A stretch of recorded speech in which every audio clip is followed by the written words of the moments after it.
station. He'll be fire on the mountain.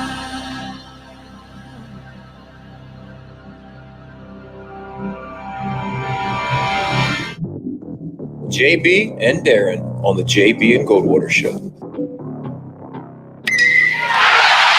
drive right field, base hit.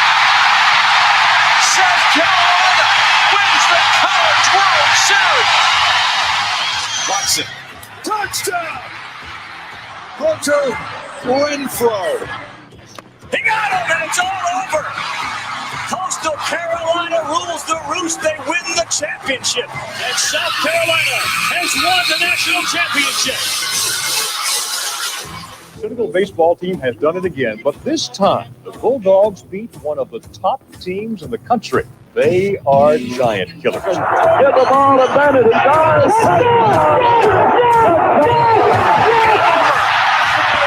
Gamecocks are in the Final Four.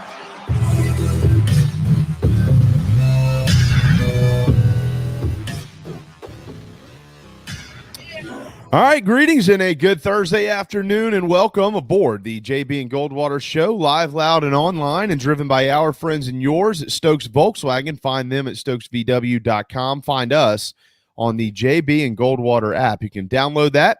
It's free, and once you've got it in your phone, you've got us anytime you need us, 12 to 2, of course, live each and every day. Make sure you follow us on social media across all platforms at JB and Goldwater, individually at Sports Media JB, and at Darren Goldwater. 843-321-8893 is our phone number. It is also our text line, and it is open and available for anybody that wants to be a part of our program.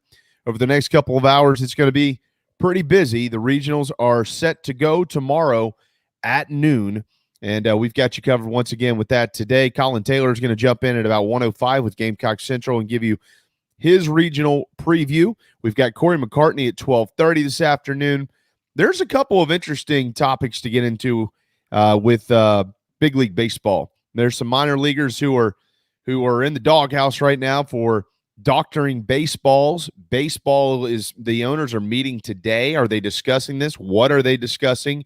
How are they planning to combat this at the pro level? So we'll talk to him about that. Also, the draft is coming up here pretty soon, and there's a lot of high school prospects that are expected to go ahead of college prospects, and a lot of notable names that you probably have heard and seen pitch or play this year at the collegiate level.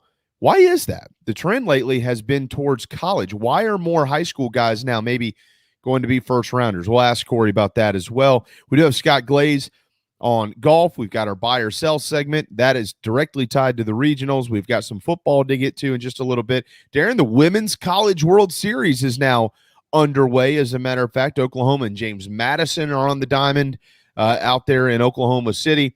So it's a fun day, certainly, right here on JB and Goldwater. Tough break for James Madison. First ever trip to the Women's College World Series, and they get one of the best offenses in the history of college softball. Ratings, by the way, are through the roof for women's sports right now. It's following that trend from women's basketball. The women's softball has been through the roof as well. The only way to grow those sports is keep those ratings going. So far, so good. Yeah, the schedule today, right now on ESPN, top-ranked and top-seeded Oklahoma and James Madison, followed by Georgia and fifth-seeded Oklahoma State. That one also, of course, is on ESPN. Tonight at 7 o'clock, Alabama and Arizona, the 3 and the 11 seeds, and then 10th-seeded Florida State and second-seeded UCLA late tonight, 9:30 on ESPN. Again, all of those ball games being played, of course, at the USA Softball Complex out there in Oklahoma City. So if you want to catch that, there you go. Tomorrow at noon, 5 games will get the college baseball regionals underway. Of course, leading off with South Carolina and Virginia on ESPN2. Duke and Liberty will go on the ACC network up in Knoxville at noon. Also at noon, Florida and South Florida on the SEC network in Gainesville. Texas Tech and Army on ESPNU from Lubbock. And East Carolina and Norfolk State up in Greenville.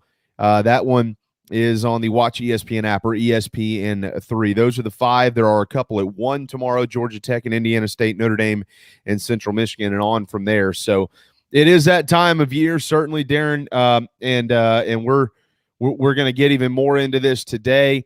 Tomorrow at 9 a.m., the JB and Goldwater Columbia Regional Special will release, and so we're excited for all of you to be able to watch and listen to that. We'll be joined by Kip Baltnight and Skylar Meade. Of course, Carolina has tabbed Brett Carey to go tomorrow in Game 1. So it's going to be an hour-long special airing at 9 o'clock tomorrow morning. If you happen to miss it, you can always go back and listen whenever you want to. But if you're going to be heading to Columbia from wherever you are and you're looking for something to listen to while you're in the car, make sure you've downloaded our app. You can head to YouTube, Twitter, Facebook. You can always head to the Podbean app, certainly. So any of those things, and you can catch us while you're headed up to the ball games tomorrow. Yeah, if you just want to listen too. So right at 9 o'clock, we'll drop the YouTube, the show, and then we'll also have the podcast available on all of the podcast platforms. If you just want the audio version, that'll drop at 9 o'clock tomorrow morning as well. So we got you covered. You can listen whenever. You can listen at your tailgate. You can listen on repeat until that first pitch is actually thrown, so you know more than all your friends when you get in there to Founders Park. You can make a day of it starting at 9 o'clock in the morning. Quick update here from Mark Kingston, who is meeting with the media, not us. We're live on the air, but meeting with the media right now. As we've kind of already discussed this week, we projected that both Braylon Wimmer and Brennan Malone would be good to go for Carolina tomorrow. He's updated that and says that George Khalil has passed his medical test as well, and he anticipates George Khalil being able to play tomorrow for South Carolina. So that's good. Virginia is a team that doesn't strike out much. They're going to put it in play. You're going to want to have your best out there, and so we'll see if all three of those guys are in the lineup once that is released sometime tomorrow morning. Also, as far as rotation goes for the weekend, we clearly know who's starting tomorrow, Brett Carey. But again, as anticipated, and you'll hear more about this from Skylar Meade tomorrow morning on our regional special again at 9 o'clock. They have not set anything in stone for the rest of the weekend. They've been doing their homework throughout the week, and we'll have to wait and see whether it's Thomas Farr or Brandon Jordan that will go on Saturday, depending on whom and which time they play. Again, 843-321-8893 is our phone number. It is also our text line. Cory McCartney is up first at 12:30 today. Collyn Taylor at 1 o'clock. Let's go to yesterday real quick, Darren. Coach K is official with his retirement. And so at the end of the 2021-2022 season, well, one of the greatest, if not the greatest, college basketball coach ever will be stepping down and moving on into whatever he moves on into after basketball. This has become a topic of conversation, not necessarily that he is retiring, but why? And, you know, he's 75, Darren. I mean, he's been coaching a long time, and so it's probably just time for – he's got plenty of money. He's set. He's good. It's maybe just time to retire. But, you know, a part of this conversation has gone to the landscape of college athletics. And, you know, because the announcements of Roy Williams and Coach K are very recent and very close to each other, you know, folks are wondering, are some of the legends of this sport, some of the guys who've been around a while, are they tiring maybe of the changing landscape? Are they not interested in being a part of it? I think it's a valid question. I think this is something that we probably maybe should have talked about more over the last few years. I think there's a part of that that's true. You know, if I've been in a sport for 30, 40 years leading young men or young women, and all of a sudden, you know, they're going to get to, you know, things are changing. You're having to worry about agents and going through compliance for name, image, and likeness deals. Probably even more on top of that, to be honest with you. I would almost say that that's even more manageable than the transfer portal. I mean, you spend 2 and 3 years recruiting kids, and all of a sudden, I'm out of here. So I think that, I think there's probably a part of that. I don't know if they'll ever admit it publicly, but I think some of these coaches, if they haven't already, maybe are anticipating, hey, I'm going to give this a shot for a year or two, and if it's not something I'm interested in doing, I'm going to go do something else. Some have discussed it publicly. That was part of the Roy Williams thing. And we talked about it then briefly. And you're going to see more of these veteran coaches go this route because all of it is changing. And it's not just changing like things happen to change with the rules every couple of years and evolving. Is that the landscape is completely changing. As you mentioned, you got the transfer portal. You're going to have to deal with agents or have someone on your staff dealing with agents and making sure your players are being handled appropriately, going to make sure that your players are level-headed and focusing on what they're supposed to be focused on and not just focused on going out there and capitalizing off their NIL rights. And you've seen this with Roy Williams. You've seen this with Coach K. The guys who are already nearing their end, this could easily push them out just a little bit faster. Don't be surprised if Jim Boeheim's next, because it's almost like that's the trio of the legendary college basketball coaches right now: Roy, Coach K, and Jim Boeheim. So Right. don't be surprised if he's next, and don't be surprised if you see this on the football front either. We've heard rumblings about that. One of the reasons that Dan Mullen isn't so thrilled down in Florida is because of the whole changing landscape of college. This isn't isolated to a basketball thing. But when you see legends and Hall of Famers retire and you can attach the changing landscape to it, then it becomes a serious talking point that's worth at least having the discussion of, well, is there anything to do to keep them in the game, or are they ready to go anyway? Yeah, I agree, man. I think that the transfer portal is something that is personally, I think it's going to weigh more on these guys than anything. And again, is the transfer portal good or bad for sports? I mean, it doesn't even matter anymore. It's here. So you can debate that if you want to, but it's almost an archaic argument to have or discussion to have. So it doesn't matter. It's arrived and it's not going to disappear. So then it what happens, right? The next part of that discussion is, well, what does it take to manage this? To manage like your job. We have seen coaching positions, Darren, over the last 10 plus years or so. When you get hired, you don't have near the time that you used to have to build any type of program. I mean, Frank Beamer, not too long ago, he was actually on a podcast with Coach Tanner and Shane Beamer. It's the athletics department at South Carolina does a podcast here and there, and Coach Tanner will host some of them. This was a couple months ago, and he actually asked Frank, if you were coaching, just getting into coaching today, do you think you would have had the career you had? He said no. He was like, my fifth year, like we weren't really good, but back then you just hired guys and you gave them their time, and you went. And there wasn't the urgency that there is now to win. There was urgency. Don't get me wrong, but right now. I mean, look at where we are. Like, if you have a bad year in your second year, people are talking about firing you. I mean, it's ludicrous to think about. Obviously, some guys are able to just hit the ground running and they're successful. So I guess my point in that is coaches have a lot of pressure on them much sooner now than before to win. But it's becoming increasingly more difficult to win when you spend 2 and 3 years recruiting a guy or more. And then he gets there, and then after a semester, after a year, after a couple of years, he decides he's leaving the program, and you're having to monitor not just high school kids, but now you're monitoring transfer portals. You're having to monitor and continue to recruit the guys on your same roster. I mean, you've got 3 different areas of recruiting: your kids, your own kids, the kids in high school, and the kids who might be leaving in another college program. I would see that as exhausting.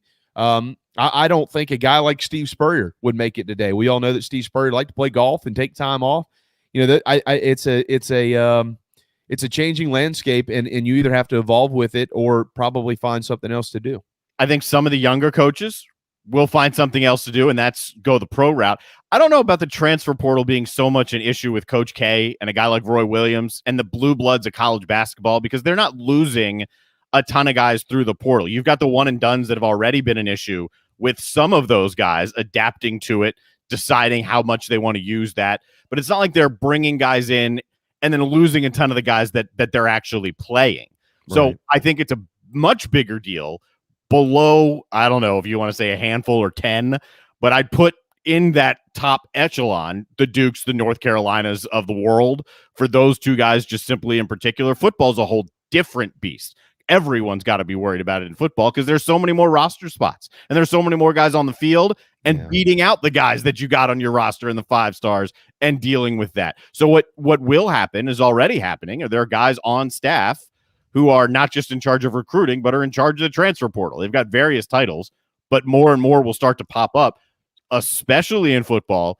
And then we'll see how the basketball staffs actually go about handling things. But Coach K is a good example of not being in the immediacy that we're in right now. Eisberg down here in Charleston had a great piece. He actually interviewed the grandson of the athletic director who hired Coach Krzyzewski.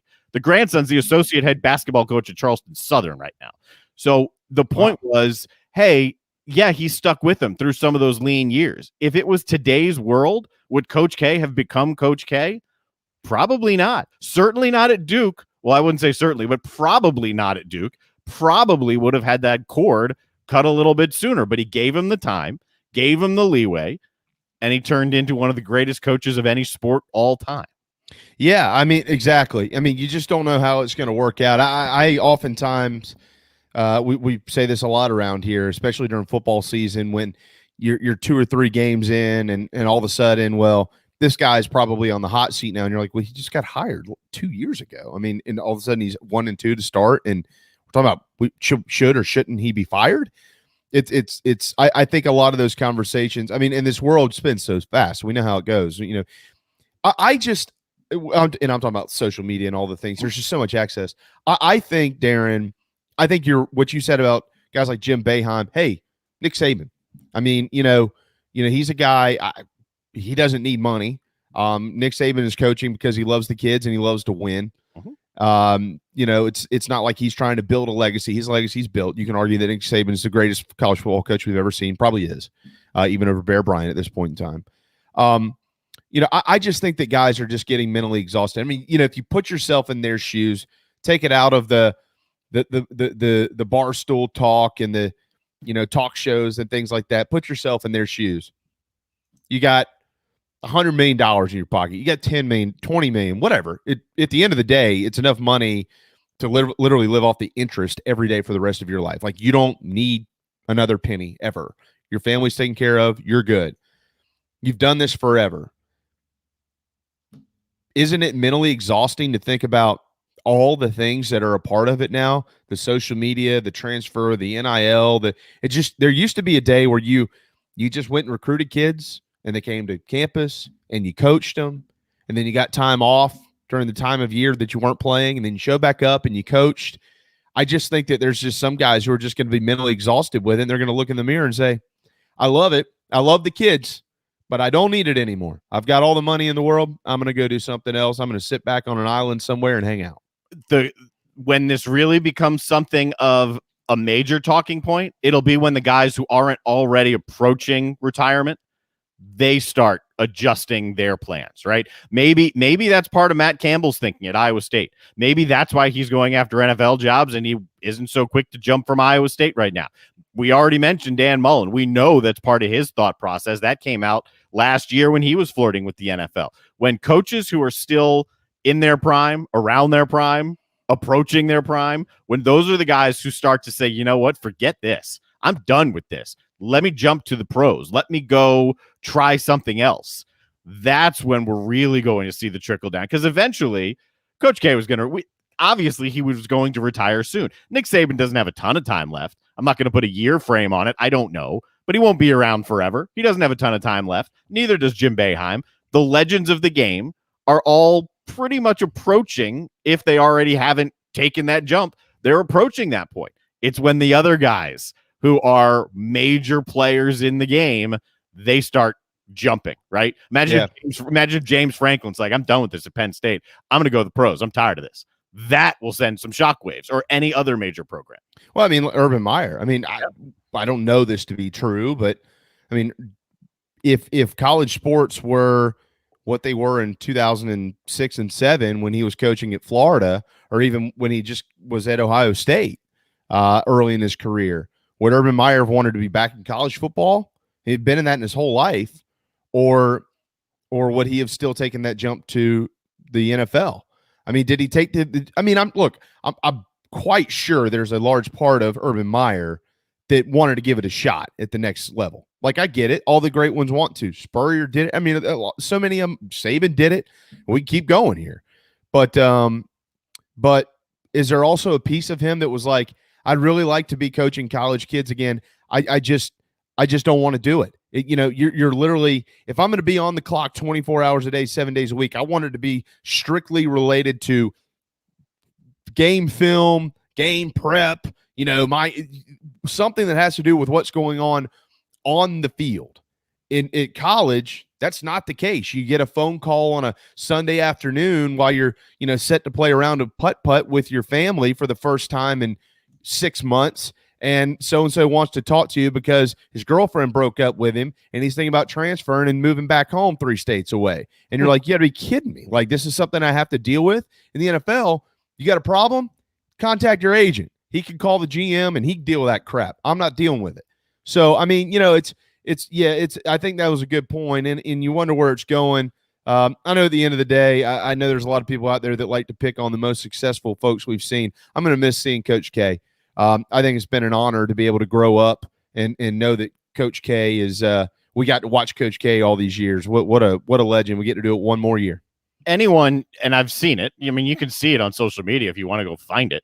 Anyone throwing stones at Coach K right now is just a poor, pathetic person. Maybe you're like bitter, like a North Carolina fan. Most people that I've seen are North Carolina fans.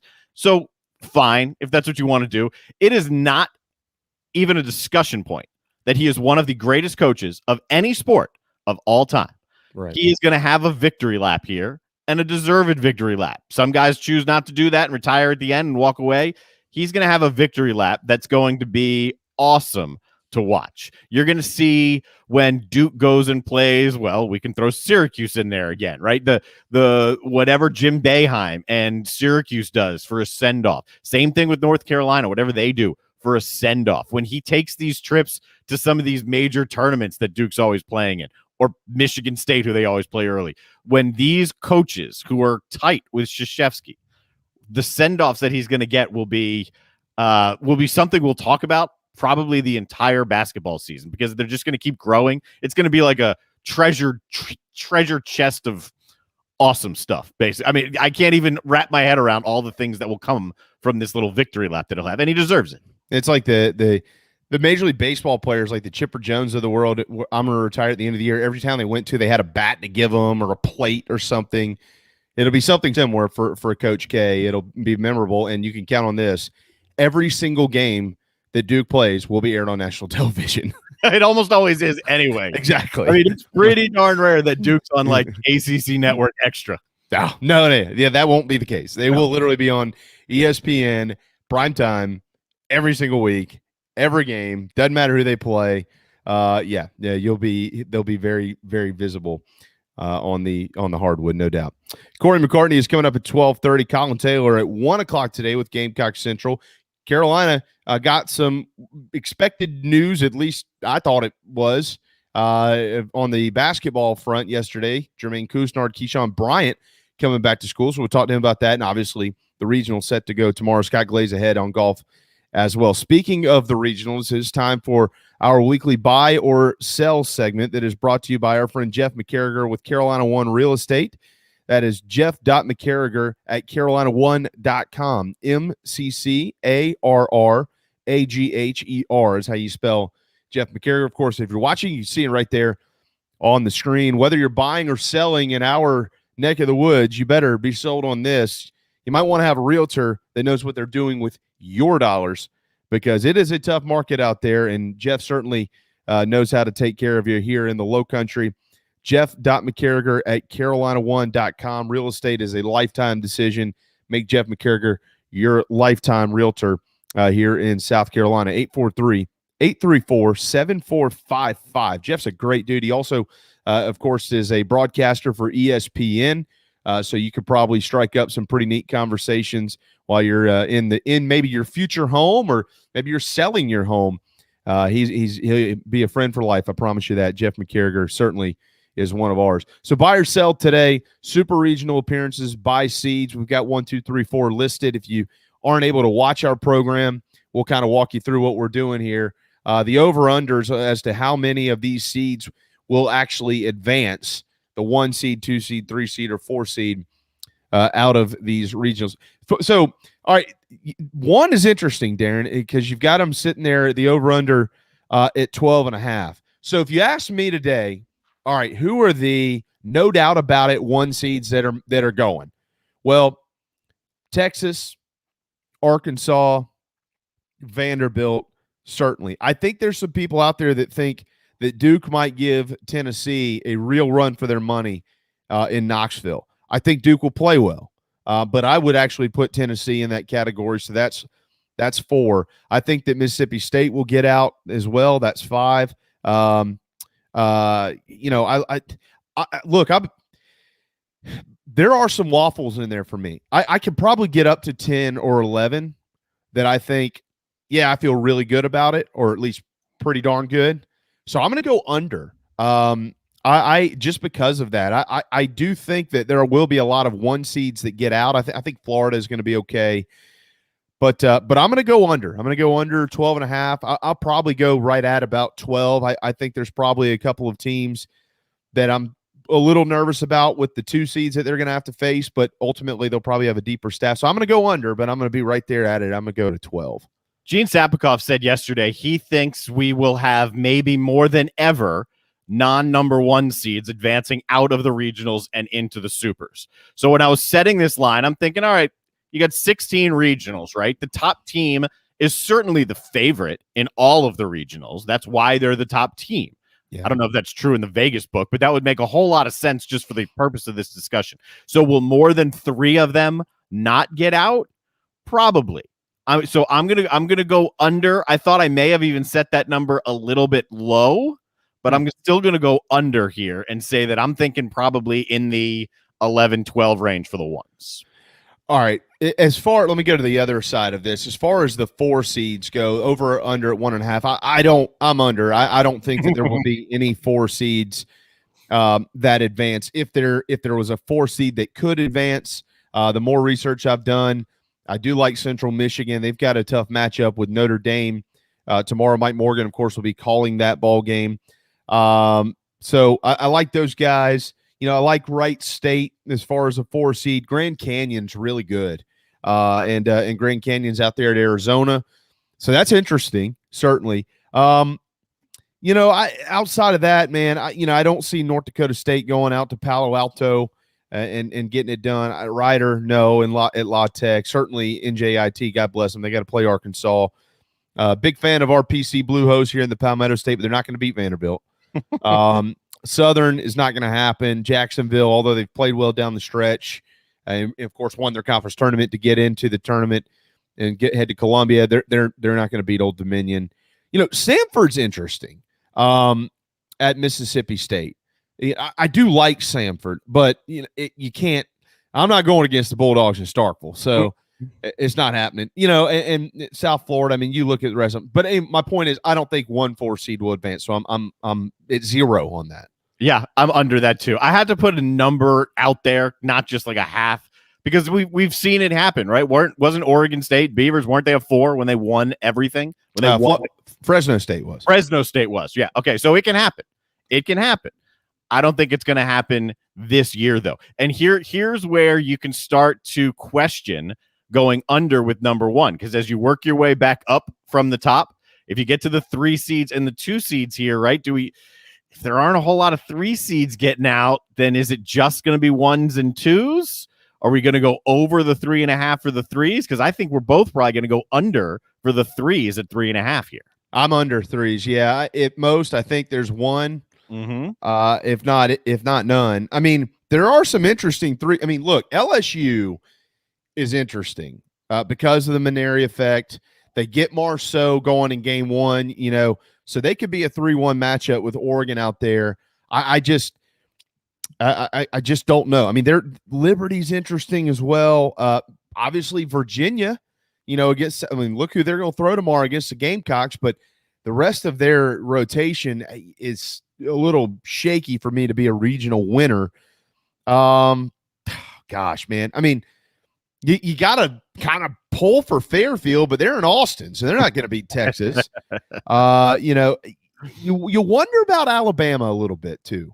You really do, right? I mean, I actually would like Alabama better against La Tech than I do against NC State, because NC State's been playing really well. And of course, La Tech's been playing well too. I do think that matchup's a little bit better for Bama against La Tech if they can get through that. If they get through NC State, watch out for Bama. They might have squeaked into this thing, but they could be dangerous. Of course, they'd have to run in Arkansas if they got to a super regional. But anyways, the point is, yeah, I'm under 3.5. So then if we talk about the 2 seeds, maybe I probably could have shaved these numbers here a little bit. Are you going to go over 6.5? Because if you're saying, well, I guess there's only going to be, well, no, we can easily go under. I'm here. Under 6.5 on the 2 seed. So heavily slanted to the ones. And maybe 1 or 2 twos get out, basically. Well, I think that there's probably going to be 11. I'll go with 11 ones, and then probably 4 twos, and there might be a 3 seed in there. But I think there'll be 4 or 5 2 seeds. I think 11 1 seeds somewhere in there. It's 11 or 12. Yeah, I think it'll be a lot of 1s and 2s. I mean, I get it. We're all. Here's the thing: we have to. You got, in my opinion, at least, you got to look past the first round matchups. You got to look past that and look at all these teams and tell me how much pitching they have, because the 1 seeds are deep. They have it. So even if a 1 seed loses in game 2 to a 2 or a 3 seed, do they have the arms to get back through it versus the 2 or 3 seed? And a lot of these programs do. Yeah. And so, and that's the strength for South Carolina and their regional, clearly, is the depth of their pitching. So even though that's not a number 1 seed, that applies for South Carolina, the same type of logic. Yeah, absolutely. Yeah, I mean, Carolina, just for instance, and they're not the only program like this, but it this weekend they're hoping to start at least 3 different guys. Gosh, if they don't, then they've gone 2 in queues. That's not good. But if they do, all right, so they got a 3-man rotation basically. You also have Bosnick, who started the year in the rotation. Sanders, who was in the rotation. Now, those guys are going to be, I get it, heavily relied on in the bullpen. Totally understand that. But they aren't just guys who had started this year. They were guys who were in the weekend rotation. It's 5 dudes, that have been in a weekend rotation. And obviously they have other guys whom have started as well. So there's a difference in having arms and then having guys who are capable this time of year in this type of setting. South Carolina, just because it's local, obviously we're talking about them, but I mean, you look around the rest of the country, I mean, that's why the SEC is so deep. And then that's what, Texas, you throw in Texas Tech, TCU. I mean, these guys have arms, man, and they're going to be there. And that's why I think at the end of the day, even if there's a 1 seed that maybe is upset in the first round, or maybe a couple 1 seeds that lose in the second round, ultimately, more of them than not will be deep enough to come back and get their way through the regional, as opposed to the 2, 3s, and 4s. I just thought of something as you were going through that, having really not a whole lot to do with what you were talking about, but we should have brought it up when we were talking to Sapikoff, the fact that Carolina and the regional you're in, Columbia, is matched up with TCU, and Sapikoff's son is the assistant athletic trainer with the Horned Frogs. Yeah. We didn't bring that up. We won't, but we will next week. Yeah. Well, hopefully, yeah. One way or another, we'll make sure that it gets in there.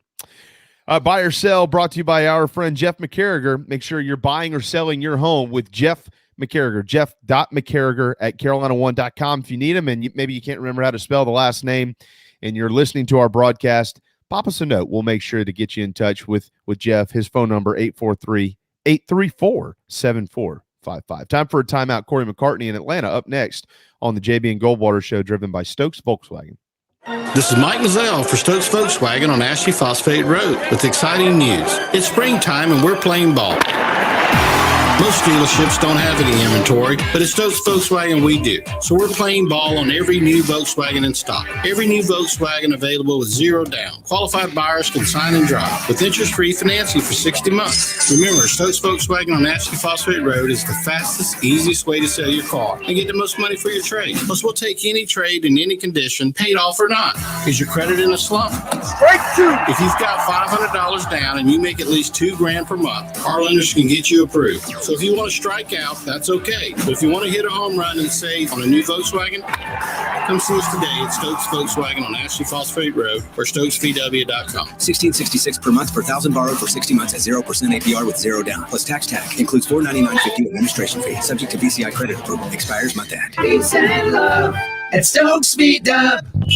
Wando Power Equipment, the trusted home of Hustler zero-turn residential and commercial mowers. There is nobody more trusted in South Carolina than our friends from Wando Power Equipment. They've been providing elite commercial and residential service for over 30 years. Landscape Services have turned to their selection of Hustler zero-turn mowers like the Raptor. Bigger, stronger, faster, and the most durable Raptor Hustler has ever designed. Located on Daniel Island and online at wandopower.com. Wando Power Equipment, owned by the Price family, the home of Hustler zero-turn mowers, rentals, service, and specializing in family and friendship. Shrimping season's back. That means local caught shrimp.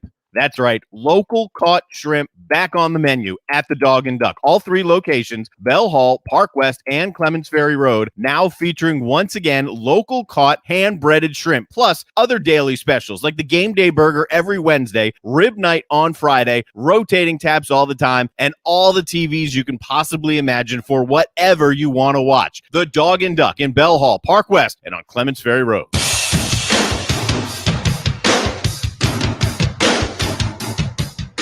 You are listening to the JB and Goldwater Show, live, loud, and online. All right, 12:37 on this Thursday afternoon. Welcome back to the JB and Goldwater Show, driven by Stokes Volkswagen. Reminder to everybody, it's buy one, get one half off foot-long cheesesteaks at DB's Cheesesteaks in West Ashley here if you're in the low country of South Carolina. It is 0-0, top of the second. Nationals and Braves, they're on the diamond today. Atlanta 3 games under 500, the Nats 6. So the rivalry lives with old Darren Goldwater down there versus Cory and myself. Hey, Cory. Well, you know, we're living the dream. I don't know. How you doing? We can't hear. Uh-oh. We're having audio problems, Cory. I kind of hear you. I kind of hear you going in and out there a little bit. Maybe it's the AirPod, whatever you call those things again. Now I hear you. You guys got me. Yeah, we hear you now. Well, we used to be able to hear you. Yes. Whoa. Now that's cool. That's like a robot. Yeah. Now it's like we're flying through the air. Look crazy. Yeah, that's very, I don't know what's going on, but we're getting some feedback. Yeah, we are. All right. All right. Well, he's gonna try that one again. yeah, we'll try this again with Cory McCartney over there in what they're calling Hotlanta, Georgia. Again, 0-0 in the top of the second inning in Atlanta, where they're playing that ball game. There he is. Is that better? Yeah, that's better. All right. I don't know what's going on. Maybe it's the heat. I'm gonna blame Apple. They need to give me my money back. I'm with you. Always blame Apple. If there's ever a problem, every Apple gadget in the house, that's my problem. That's Yeah. right. Not a user error. That's good. No, it's never. Well, especially with my wife, it's never a user error with her. It's always somebody else's fault. What do I know? All right, Cory. Again, 0-0. We're going to get to the Braves in a little bit. I have a couple of interesting conversations though that we'd like to discuss with you today. So this week, news has come out. I think four minor league guys have now been suspended for doctoring baseballs. The owners actually had a meeting, or having a meeting today. I think it's a regularly scheduled MLB owners meeting. But the thought is that they're going to discuss this at that level, at the Major League Baseball level. how I think we've hit on this a few times before, but we're seeing now the guys in the minors getting popped with it. How prevalent do we actually believe this is? And if it is widespread in baseball, what are they going to do about it?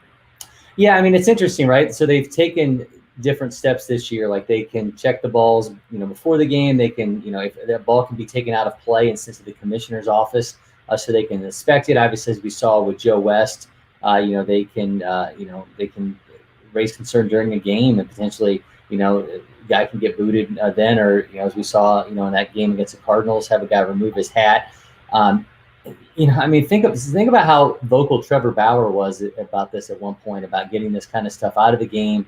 I saw some remarks that while his spin rate was elevated last year, he was seemingly mum on the subject. But, I think it's always been kind of part of it, right? I mean, guys, will have a little sunscreen on their arms and suddenly realize they can get a little bit more grip. But I think the fact that you're seeing, we've mentioned this before, right? This proliferation of statistics in baseball and the way that we have spin rates and we can really dissect, what just a little bit of an edge can provide for a guy. I think the analytics of baseball has kind of driven us to the point where guys are really looking for just whatever little tiny edge that they can get. And previously, another generation, we were talking about whether it was performance enhancing drugs. And I think with this group, because there's been such an onus on pitching and pitchers trying to find that edge, that we're seeing it, play itself out this way, where guys are just trying to get those few other extra RPMs on a fastball. So I think it's going to be interesting what comes out of this, because you saw suspensions levied down from the from the minor league level. That has to happen from the major league level with with negotiations within the union. You can't just hand down these sanctions at the MLB level, because these kind of things are negotiated between the league and the union. So it'll be interesting to see what comes out of this owners meeting, because as we all know, there's a collective bargaining agreement discussion coming up after this season. It's a magnificent conversation to have, because obviously you have to be able to prove that guys are cheating, and there's such a fine line, right? I mean, if you have a guy that has sunscreen on, which a lot of them put sunscreen on, and rightfully so, they play outside all summer long every day, and then they find that on their hands, you have to be able to prove he is actually attempting to cheat. And I just don't know how they're going to do that. Yeah, I mean, that's, as I mentioned, we've got these stats now, and MLB, along with actually looking at the baseball, they can look at statistics and say, wow, that guy's, the spin rate on that guy's curveball has jumped up dramatically this season. And if you are finding that guy it's almost like, you're playing detective, right? I mean, if they know this guy has these elevated numbers, and then they see something off on the ball, or they know that they see this guy wiping his arm or grabbing his hat or whatever. I mean, it's almost like, a mid-level student all of a sudden turning in A's on their report cards, on their assignments, and you want to know what's going on. So I think it's unfair to these guys, because they got to this point in this level of play for a reason, but it's like they're just looking, for I guess blips on the radar screen at this point to try to figure out why one player may be doing better than others. But it's an unfortunate part of it. I've said this before. If I'm a batter, I want that guy to have complete control of everything he's pitching. I don't really care if he's getting a little bit more RPMs on his fastball spin, if he knows where it's going. So I think that's kind of the baseline of this. But it's going to be really interesting, because as I mentioned, that CBA looms, and we'll see what comes out of today's regularly scheduled owners meeting. What era are we in of baseball? What I mean by that is, like, we went through what we thought was the home run era, right? But balls are still leaving the yard at an amazing rate. Now, batting average is way down, but also we're in this era of strikeouts for pitchers. Is there one over the other? Have we even thought about that? Or is it something we need to look back on in 10 or 15 years and decide then? I think we're in the era of the three true outcomes, really being what leads baseball during this time period. I mean, think back to guys like Rob Deere, who played for the Tigers, who would get, 30 home runs and they'd have 120 strikeouts. And then we saw, here in Atlanta, Dan Uggla kind of lived that out, where you either getting a home run, a walk, or a strikeout. And, I think guys in this era are selling out for the home run, and you're seeing tons of strikeouts. Look at Joey Gallo is a name that you're going to hear bandied about a lot, is that that July 30th trade deadline looms, and he fits this to an absolute T. I mean, he's fourth in the league In strikeout rate, he's third in walk rate, and he hits a lot of bombs. So I think that, to me, that's what baseball is in this era. And you're seeing a lot of high velocity pitchers, guys who, can throw really hard and do it consistently and doing it deep into games. Just an ability to take advantage of guys who are selling out for home runs or, getting those other two outcomes of a walk or a home run. Cory McCartney in Atlanta, Georgia. All right, so that brings me to this. I've been looking for the last couple of weeks, Cory, at different mock drafts with the draft coming up here in the next few weeks. One of the things that has really caught my eye, and I'm a big college baseball guy. I know you follow college baseball. Darren's a big college baseball guy.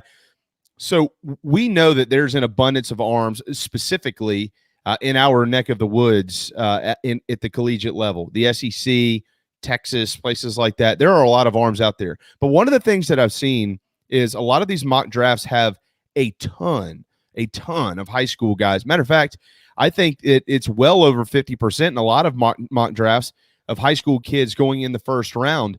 I think I was under the assumption, I'm only going to speak for myself here, that as the trend has gone to the college level over the last few years, they're drafting more and more collegiate guys because they can get them through the organization a lot quicker. I thought coming into this year, because of COVID last year, all the folks that had to stay in college, oh my gosh, the draft is just going to be filled up with college dudes. But maybe that's not the case. Why do you think that might be? Yeah, it's interesting, right? I mean, because I think we were, it was Jack Leiter or Kumar Rocker. I mean, that was what we were talking about, for a while leading up to this draft. And now you're hearing Jordan Lawler from the Dallas, Texas area. Brady House, a kid who I've talked to multiple times here in the Atlanta area, who's supposed to go to Tennessee. Harry Ford, another Metro Atlanta kid, supposed to go to Georgia Tech as a catcher. These are guys that are being about in the top 5 to 7 picks. So it's interesting because if you're one of these organizations that is in the position to have a top 5, top 10 pick, more often than not, you're also not the kind of organization that's going to shell out money for high-end pitching. So, it's long been said that the only way you're going to be able to really get an ace is if you develop one. Unless you're willing to go out and pay those mega bucks like the Dodgers do. Most teams can't do that. You have to develop those kind of ace arms. And, I thought that's what we were going to see in this draft because, as you mentioned, so many kids staying in college. But it just seems like there's just such a high level of athlete that is coming out this season that we're seeing, a lot of kids going to have to question whether they're going to college or whether they're going to go professional. So, I think it's going to be really a wild thing to watch here. I still, if I'm a general manager, I'm still taking, especially if I'm the Pirates, the Rockies, one of those teams, I'm still taking one of those Vanderbilt arms. But it has been very wild to see how much helium some of these high school players have gotten in the past month. Is there anything to the fact that the college guys, some of them at least, the teams aren't sure where these kids stand, whether they want to go or come back because they all have a free year of eligibility from last year? Or is it just because what you said, the talent right now at the high school level, the guys who are eligible for the draft, is just kind of at a point now where people are noticing? Yeah, it's interesting, right? Because, let's say, I take the case of Brady House because he's a kid I'm familiar with. This is a kid who's played in the area code games. He's on his way to Tennessee, coming out of Winder Barrow High School here in Georgia. And, he's got Tennessee in front of him. How much can you entice the kid, though, if on the flip side of that? Because he has, he may say, well, if I go 7th, if I go to Tennessee and do what I'm supposed to do, I may be the number 1 pick. So, it's as much as you want to say, okay, a college kid has eligibility, he can go back. If anybody gets picked in those top 10 picks, they're going to have a really tough decision. So I would almost think, is it, a team you don't want that pick to go to waste, and you'd be much more inclined to take that collegiate arm that hopefully can help you in the short term. But, maybe these guys these teams just don't feel that these arms are where we think they are, that they're that close, and they'd rather take, the potential of having a guy who's going to be a multi-time all-star and that kind of talent, as opposed to a guy that you feel like can be, maybe a mid-rotation kind of arm for you. I'm not saying that Jack Leiter and Rocker are mid-level arms. I'm just saying if we see, so many of these high school players gaining traction around them, maybe the stance from the teams is a little bit different than we thought it was.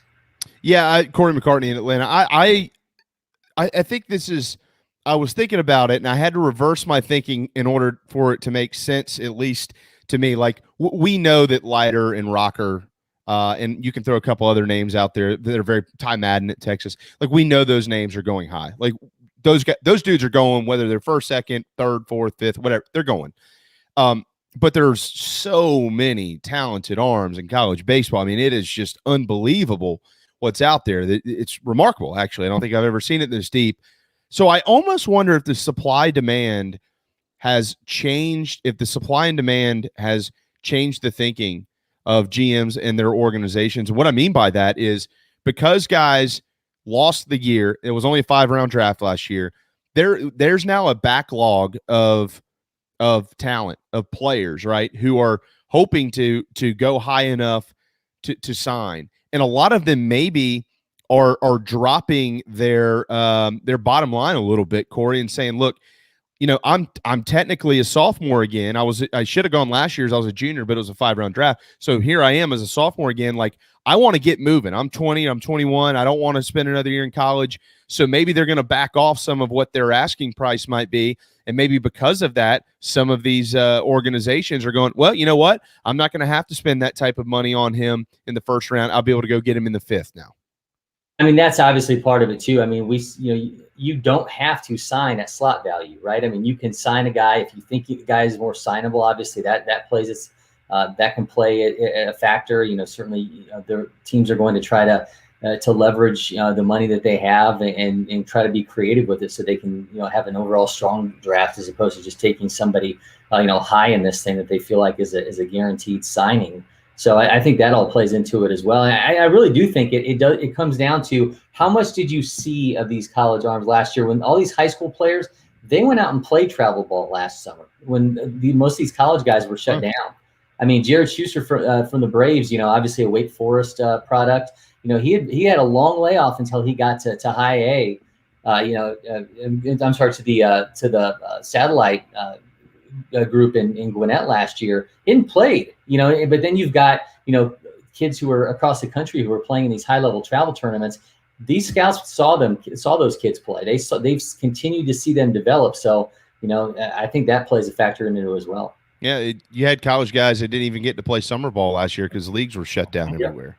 It's going to be this will be the most interesting draft I can remember, because I can think of a lot of names who I'm surefire first round dude, right? And then, well, maybe not. I mean, how about Kevin Kopps at Arkansas? I'm not even seeing his name at the top of the board. I'm like, what? I'd take that guy right now. I mean, I'd literally put him in the big leagues today. I mean, he is that good. It's wild. All right, the Braves are 3 games under 500, 4.5 back of the Mets. They are tied, of course, with the Philadelphia Phillies, and they are on the diamond right now against the Washington Nationals, and it is 0-0 in the top of the 3rd inning. Davidson is on the mound for the Braves. I don't know if you care to address it or not, but do you think that we see Marcell Ozuna at any point in time in the rest of the season or beyond? I do not think we're going to see him at any point in the 2021 season. I mean, you were already talking about a 6 weeks absence for those 2 fractured fingers, which wasn't going to put him back at least until after the All-Star break, and then you were going to have some kind of a rehab assignment to even get him back. And now you've got the MLB investigation into what happened with his wife. Allegedly now you're hearing that he had threatened to kill her over an alleged affair. I just don't see any way that he plays in this season. And, if on the Braves, he may never play again for them. I mean, obviously, there's going to be a lot of that goes into this. They can't just void his contract.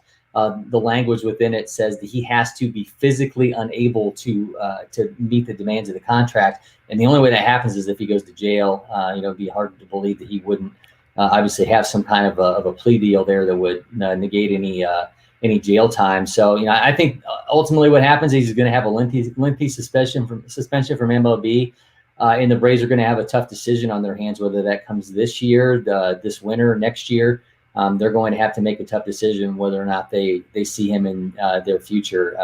I think it's going to be incredibly interesting to see how they handle this. But I think, in the immediate future, they have to get another bat. You were already going to know, you knew you already didn't have him for an extended period of time. Now you may never have him again.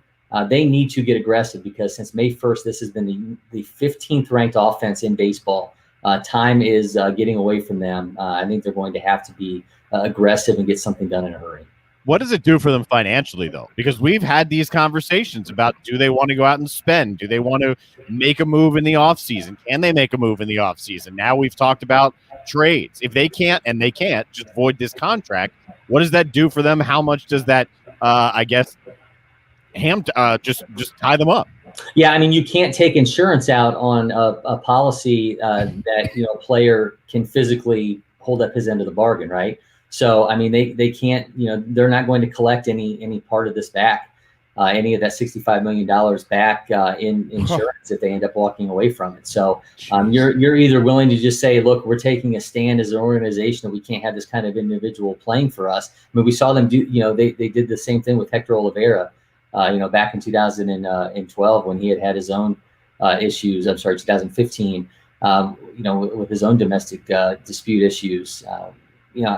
This one to me though, I just don't know how you can deal with the public response to it when officers literally saw what they saw Ozuna do to his wife. So I think they're gonna have to get creative, and I almost feel like because you have Freddie Freeman hanging out there going into a contract season, you've got to do something where he knows that he's going to be protected in this lineup. So I think you have to look for a player with control. As much as I think it would be fantastic for them to move Drew Waters up from AAA and see if he can handle this role and be that switch hitter that they can provide some help in this lineup. He's also doesn't profile as that guy that's going to give Freeman that protection. So I mentioned Joey Gallo. I think he's should be on their absolute short list. Think about Jesse Winker from the Reds. I mean, Mitch Haniger from the Mariners. I mean, there are plenty of outfielders out there and teams that have the needs that the Braves can address via the depth of the pitching in their organization. But they're going to have to do something this season because you have to make sure,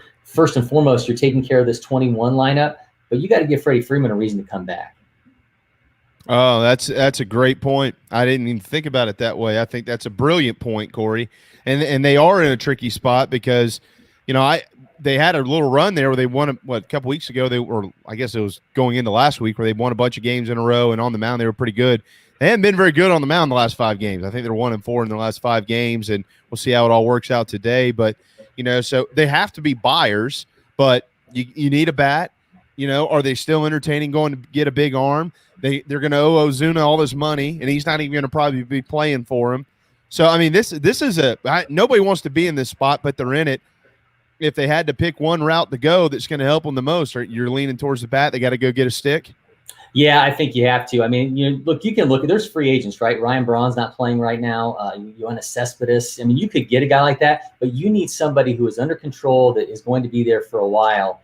I think there's a lot of names that are going to be out there. The Braves have often been cautious in these situations, but they cannot be cautious. There's just too much riding on this year and beyond.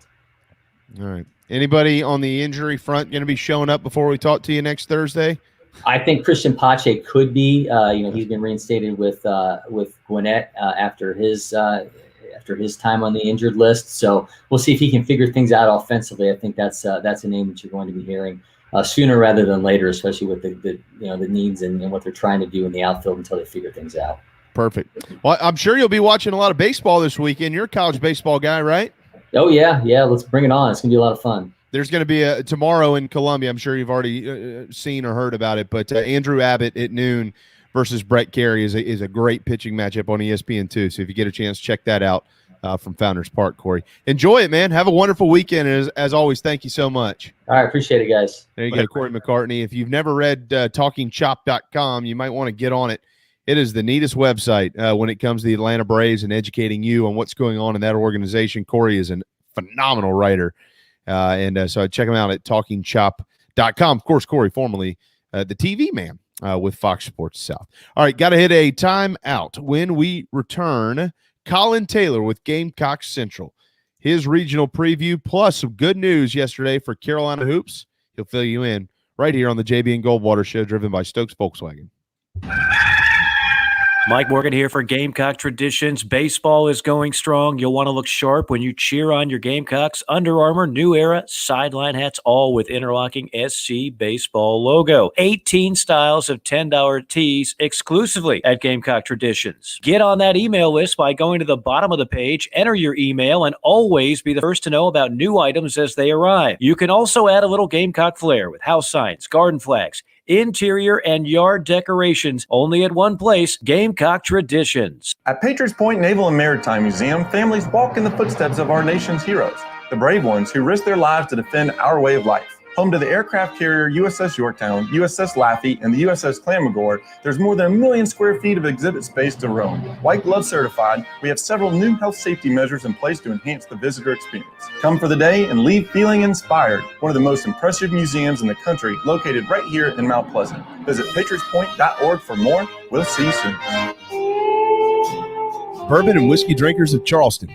Paddock and Whiskey on James Island and the Terrace Shopping Center on Maybank is your home for the finest and rarest bourbon and whiskey drinks in the Lowcountry. This is where I hang out. Go meet my friends Reed and Chris and try one of their exclusive barrel pick bourbons. They have the largest private barrel collection in the state, and let their knowledgeable staff recommend your next pour. PaddockandWhiskey.com. Let not your heart be troubled. Paddock and Whiskey is here for your next double. We're all friends around here. Paddock and Whiskey, proud partners of the JB and Goldwater Show. This is Scott Glaze, head golf professional at the Links at Stono Ferry, located on the outskirts of Charleston, South Carolina. I'm inviting you to tee it up on one of the most scenic and challenging courses in the Lowcountry. Our back nine is highlighted with 3 holes that border the Intercoastal Waterway.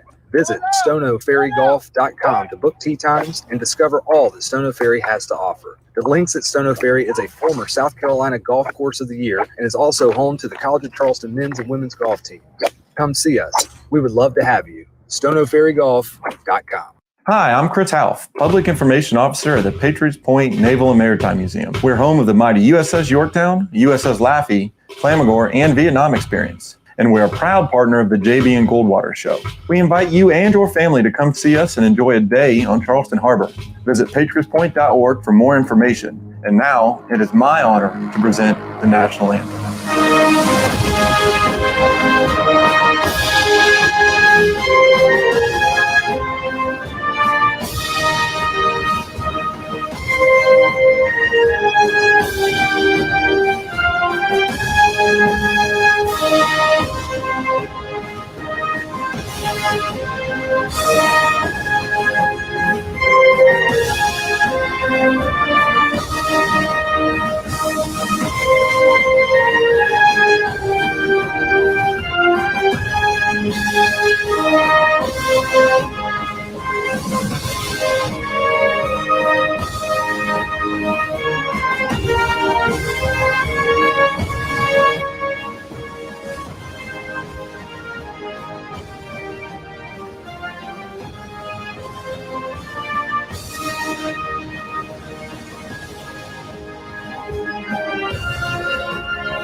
JB Goldwater Show. Live, loud, and online.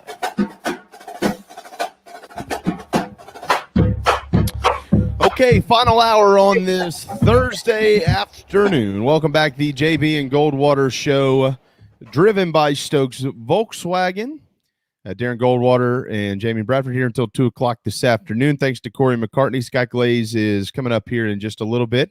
Follow us across all social media platforms at JB and Goldwater, individually at Sports Media JB and at Darren Goldwater. A reminder, tomorrow at 9 a.m., the JB and Goldwater Columbia Regional Special will air. We'll be joined by both Skylar Mead and Kip Botnight. That is 9 o'clock tomorrow morning. So we'll go in depth for about an hour on all 4 programs that will be in this regional starting tomorrow at noon. But to do that right now and to give you his regional preview, it is Collyn Taylor with Gamecock Central. He has been all over it, and he will be for the next few days as well. Hey, bud, how you doing? I am fantastic. Ready for the rain to clear up in Columbia, but outside of that, we're motoring along to postseason baseball. It's never a bad thing. Is the weekend attire chosen yet? Ooh, not yet, but we still got 24 hours. The equipment staff and I are getting together tonight, and we'll probably go through a few things, weigh some options. See, a lot of it's going to depend on day v night game. You know, you dress up a little bit more when it's a night game rather than day game when it's going to be like 400 degrees outside of Columbia in June. So we got some options weighing here. It's a good point. That is a good point. Well, I'll be in shorts and a t-shirt no matter what. So you do you, man. You do you, and I'll keep it cool for you out there. You know, look, Collyn, this is first of all, it's refreshing, right? You know, we're in June and we're talking about baseball at Founders Park. I mean, there was a time where this was like you didn't even think about it. It was just part of your lifestyle. It was part of the annual schedule. I never scheduled anything for the first couple of weekends in June, and from like 1999 until, I don't know, pretty much four years ago, I guess. You just knew, with the exception of a couple years here and there, you just knew that you were at least going to have a regional in Columbia, and you had a really good shot at hosting a Super Bowl, and then maybe on to Omaha. So, but that hasn't been the case for a while, and it is back, and this is a deep one. Virginia, we're going to see a special arm tomorrow, and Andrew Abbott. Old Dominion is the 1 seed. They can swing the sticks about as well as anybody out there. We obviously know about Carolina. Jacksonville is hot to get their way into this regional. So this is maybe the most interesting regional, I think, that South Carolina, in my opinion, Collyn has hosted in the last 20 years or so. Yeah, absolutely. I mean, this is one of those ones where, you know, there's conceivably 3 teams that if you told me, you know, by the end of Sunday or Monday that one of the 3 teams is going to win, either Virginia, Old Dominion, or South Carolina, I wouldn't be shocked. I mean, this is as wide open as it gets, and 3 really different teams. If you're looking, you know, at the offensive numbers and the pitching numbers, 3 very different teams, but 3 teams, I think, who are really, really capable of going out there and winning a regional. I think so. And, you know, they all bring something a little bit different to the table, right? I mean, South Carolina, in my opinion, Collyn, has the deepest staff. Old Dominion has the best, definitely the deepest, the best offense. I mean, they've hit over 100 home runs. Virginia plays it pretty clean, defensively, really clean, as a matter of fact. They put the ball in play. So there's different styles here. How does South Carolina, do you see their matchup against one of these teams better than another? Yeah, I think it's so tough. I think that they match up better from a pitching perspective against Virginia, especially with Brett Carey on the mound. Brett Carey matches up with everybody. Right. That's just Brett Carey. But Virginia likes to swing. They don't strike out a lot. They want to put the ball in play. And when you have a pitching staff that, number one, likes to strike out guys, but can also fill up the zone and induce some weak contact at times, I think that's good for South Carolina. They match up well in that regard. And Old Dominion, South Carolina's had some tendencies at times to give up some big hits in terms of extra bases or big innings, that Old Dominion obviously hits really well and hits for a lot of power. So if we're looking at the regional right now, I think South Carolina, from a pitching perspective, matches up better against Virginia and offensively probably against an Old Dominion, just because they've, you know, it's not Andrew Abbott, and, you know, that's obviously not a SEC pitching staff that they faced for the last 10 weeks. You mentioned Virginia and the fact that they do put the ball in play a lot. They've only struck out this year 367 times as a team, which to the common fan might sound like a lot. Well, Carolina struck out 510. So let that put it in perspective a little bit. Because of that, defensively, Gamecocks going to need to be pretty good. Mark, of course, met with the media about an hour ago. What did you learn about Braylon Wimmer, Brennan Malone, and George Khalil? Yeah, all 3 are tracking to play this week, and they seem very optimistic about all 3 being healthy enough to go, and that's a big boost, especially defensively for South Carolina. So you're hoping that all 3 can play, and I think Mark Kingston's anticipating it because they got that week off, and that really, really helped them. Is there a better pitching matchup in the country tomorrow, Collyn, than Andrew Abbott and Brett Carey? If there is, I haven't found it yet. It's going to be a lot of fun with two dudes that they go out there and shove, and two of the best competitors maybe in the country. And I think the eyes of the college baseball world, because it's one of the early games, are going to be on Columbia, South Carolina, because of this pitching matchup. It is so awesome, and I cannot wait to watch it. And I think it has the makings of a really good game that's going to go down to the wire. Yep. Yeah, if you'll be watching on TV, you'll see a lot of radar guns pop. They'll be lifting up those arms. They all come up at the same time as each one of these guys throws a pitch, especially early on in the ball game. Tomorrow, again, a first pitch at noon. Look, Andrew Abbott strikes out a lot of dudes. I know you've done your homework, and hopefully folks have been to Gamecock Central, as y'all have been working on this regional all week in your coverage. 136 of those, and he comes from the left side. You know, South Carolina, we know about their struggles offensively. There is some good news, though, Collyn. I mean, they have tried to make some adjustments, since that Kentucky series, and they have. And, Brady Allen, Josiah Seitler, who am I missing here? Wes Clark. These guys have actually swung the sticks pretty well over the last 8 games. Eister, 406 since game 1 against Kentucky. Clark at 283, Allen at 322, and Seitler at 354. So that is good, but they're going to have somebody fill in the gaps around them. This break that they've had since the loss against Alabama, I think everybody was looking at it from an injury standpoint, saying, well, that's pretty good, and it was also pretty good, with their arms being able to get rested up as well. But what about the lineup? Were they maybe a little bit mentally exhausted, just the constant grind and the struggles of trying to get through the SEC and seeing all these arms all the time? What has this last 8 or 9 days meant to these guys as they've tried to get back into the swing of things from a production side offensively? It's been fantastic. I mean, I don't think you can downplay it. I mean, I'm not saying that because they got the week off, they're going to go out there and outscore everyone 10-1 and just go on this big run. But you got to think about the teams that they were playing. I mean, they played Arkansas, which has this guy called Kevin Kopps, who I'm sure we've all heard of, pretty doggone good. Mississippi State with Bednar and Landon Sims. And then you go to Ole Miss and you play, a Gunnar Hoglund before his injury and McCasey and that pitching staff.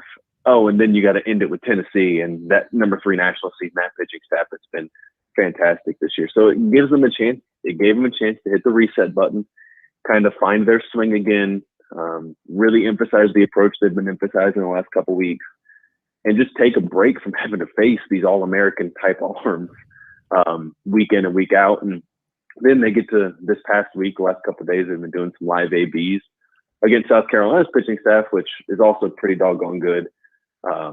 And I think that's helped them. So, yeah, I think this week has been very beneficial to just be able to hit the reset button, take a deep breath, and really emphasize and get back to what has really worked for them, which is quality at-bats with runners on and runners in scoring position, which they were good at the first 5 weeks of the year and weren't so good at the last 5 weeks of the year. Collyn Taylor, Gamecock Central. What do you think the approach looks like tomorrow, Collyn? I'll be honest with you. I expect it to be probably small ball early if they get a chance. What do you expect? Because we know that Andrew Abbott hasn't given up a run in 28 1/3 straight innings, and runs, if they're not at a premium, that'll be a shock, but we're all expecting them to be.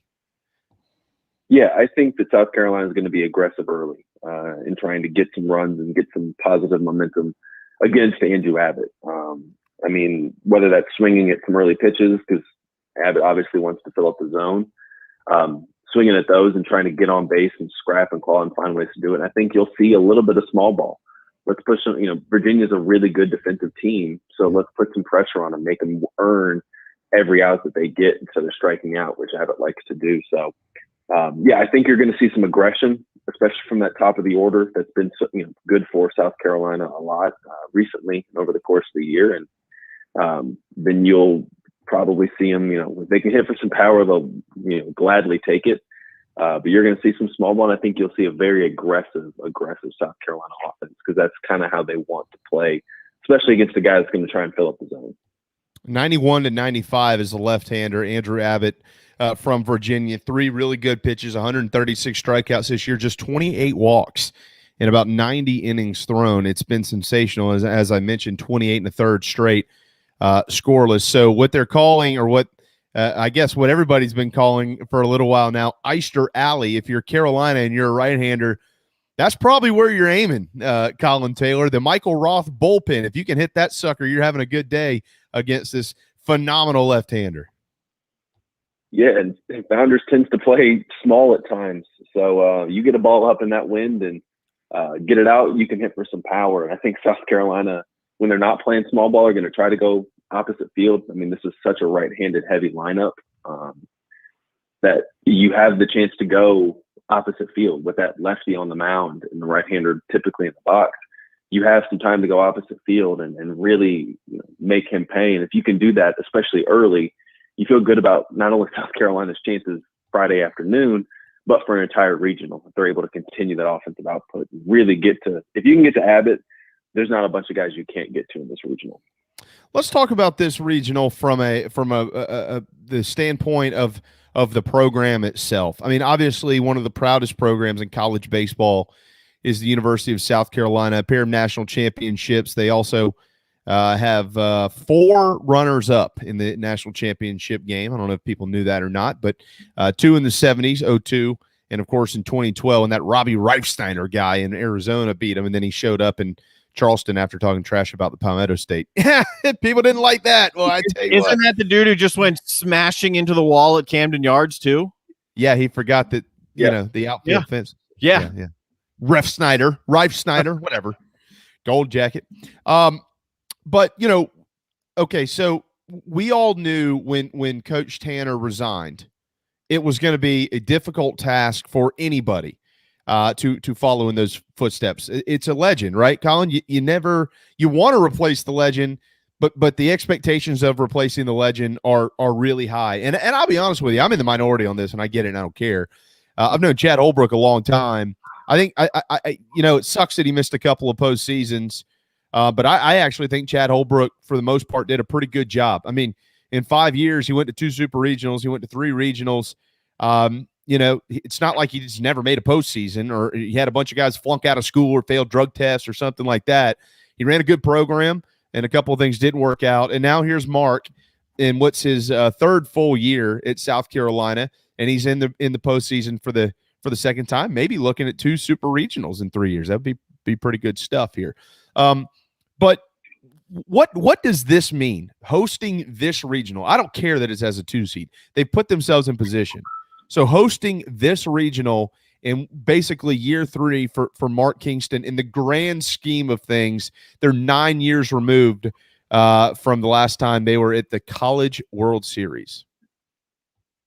It's big. It shows the progress that this program has made over the last, Kingston obviously took over for the 2018 season. So in the last 4 years of recruiting, 3 full seasons, it does a lot. And, baseball recruiting is so weird because you have these guys committing when they're, freshmen or sophomores in high school. So what I don't think a lot of people understand is that when Kingston took over, a lot of all of the 2018 and most of the 2019 classes were really built for him already. He didn't have a lot to do. Now he could go get some JUCO guys and replace them. But this 2020 group, 2019 and 2020 especially, were really the first ones he kind of got to build from the ground up, 2020 and then to a degree 2019. So, and you've seen the success that they've had this year.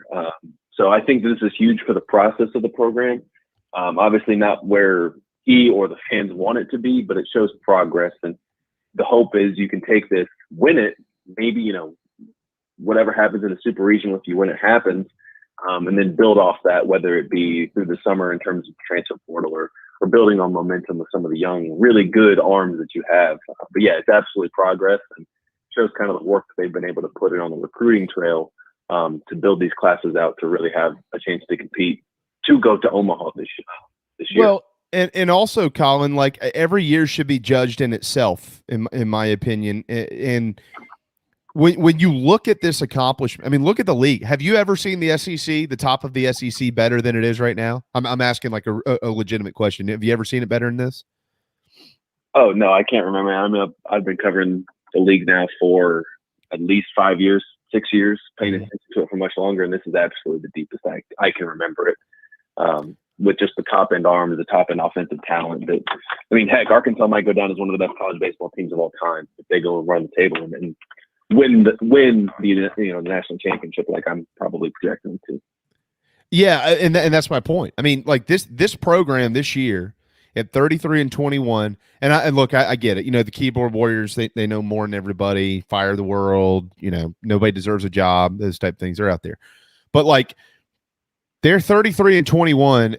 Collyn, they played 21 of their 54 games. 21 of their 54 games against national seeds. That is 40% of their games they played against national seeds, and here they are hosting a regional. I think when you say regional host, I almost think that is undervalued. I think people need to understand what they were up against to earn that. And whether they get out of it or not, that's TBD. But at the end of the day, I think this is a tremendous accomplishment because it wasn't in some subpar league or the SEC was down this year. It was in a year in which the SEC has been better than it's ever been before, especially at the top. Oh, absolutely. And I mean, they won 33 games and finished 2 games above 500 in the regular season in the SEC against the third hardest schedule in the country. Not just third hardest schedule in the SEC, the third hardest schedule in the country. And I think that says a lot about this team and the talent you have on this roster. And it's such a perfect storm in terms of getting the guys in and the draft being shortened, but you had a perfect storm and you've really capitalized on it.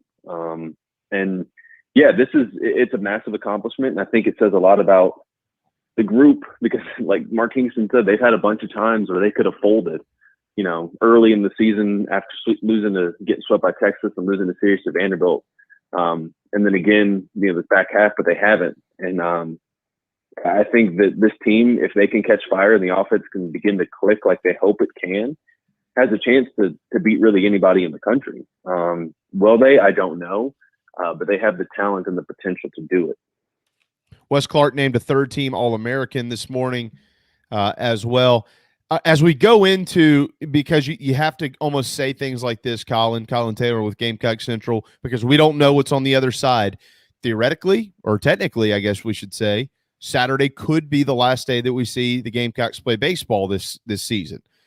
I think everybody's hoping that that's not the case and that they're playing at the end of June. But this could be the last weekend of the season for South Carolina. So in knowing that, whose final ride is it, or at least final month in a Gamecock uniform? Whether it's this weekend, next weekend, or you know, in the following couple of weeks in Omaha. You know, Wes Clark, he's been around a while. Brady Allen, you know, Brett Carey, guys that, you know, if you are a big fan of Carolina baseball, guess what? You know, you're after the next couple of weeks, you're not going to see them again. Who's on that list for you with the draft only a couple of weeks away? Yeah, I mean, you're probably looking at Brady Allen, maybe a Wes Clark, Andrew Eister, who's been in school for what seems like 5 years, 6 years. Man. Your Thomas Farrs, your Brandon Jordans, your Brett Careys, maybe an Andrew Peters. I mean, some big names on this list. And maybe a Josiah Sadler, who's now draft eligible. This is his 3rd year. So, yeah, there's a lot of guys, a lot of big bats in this order. Brady Allen especially, Wes Clark especially, Andrew Eister. That more than likely this is their last ride. You don't know quite yet because the draft is such a weird animal. But those are the kind of guys that I'm looking at. And then obviously from the pitching staff, like I said, your Farrs, your Jordans, your Careys, all of whom, especially Farr and Jordan, came back this year with the hopes of making a deep run in the postseason and really amping up their draft stock going into what's now going to be a 20-round draft instead of what was a 5-round draft last year.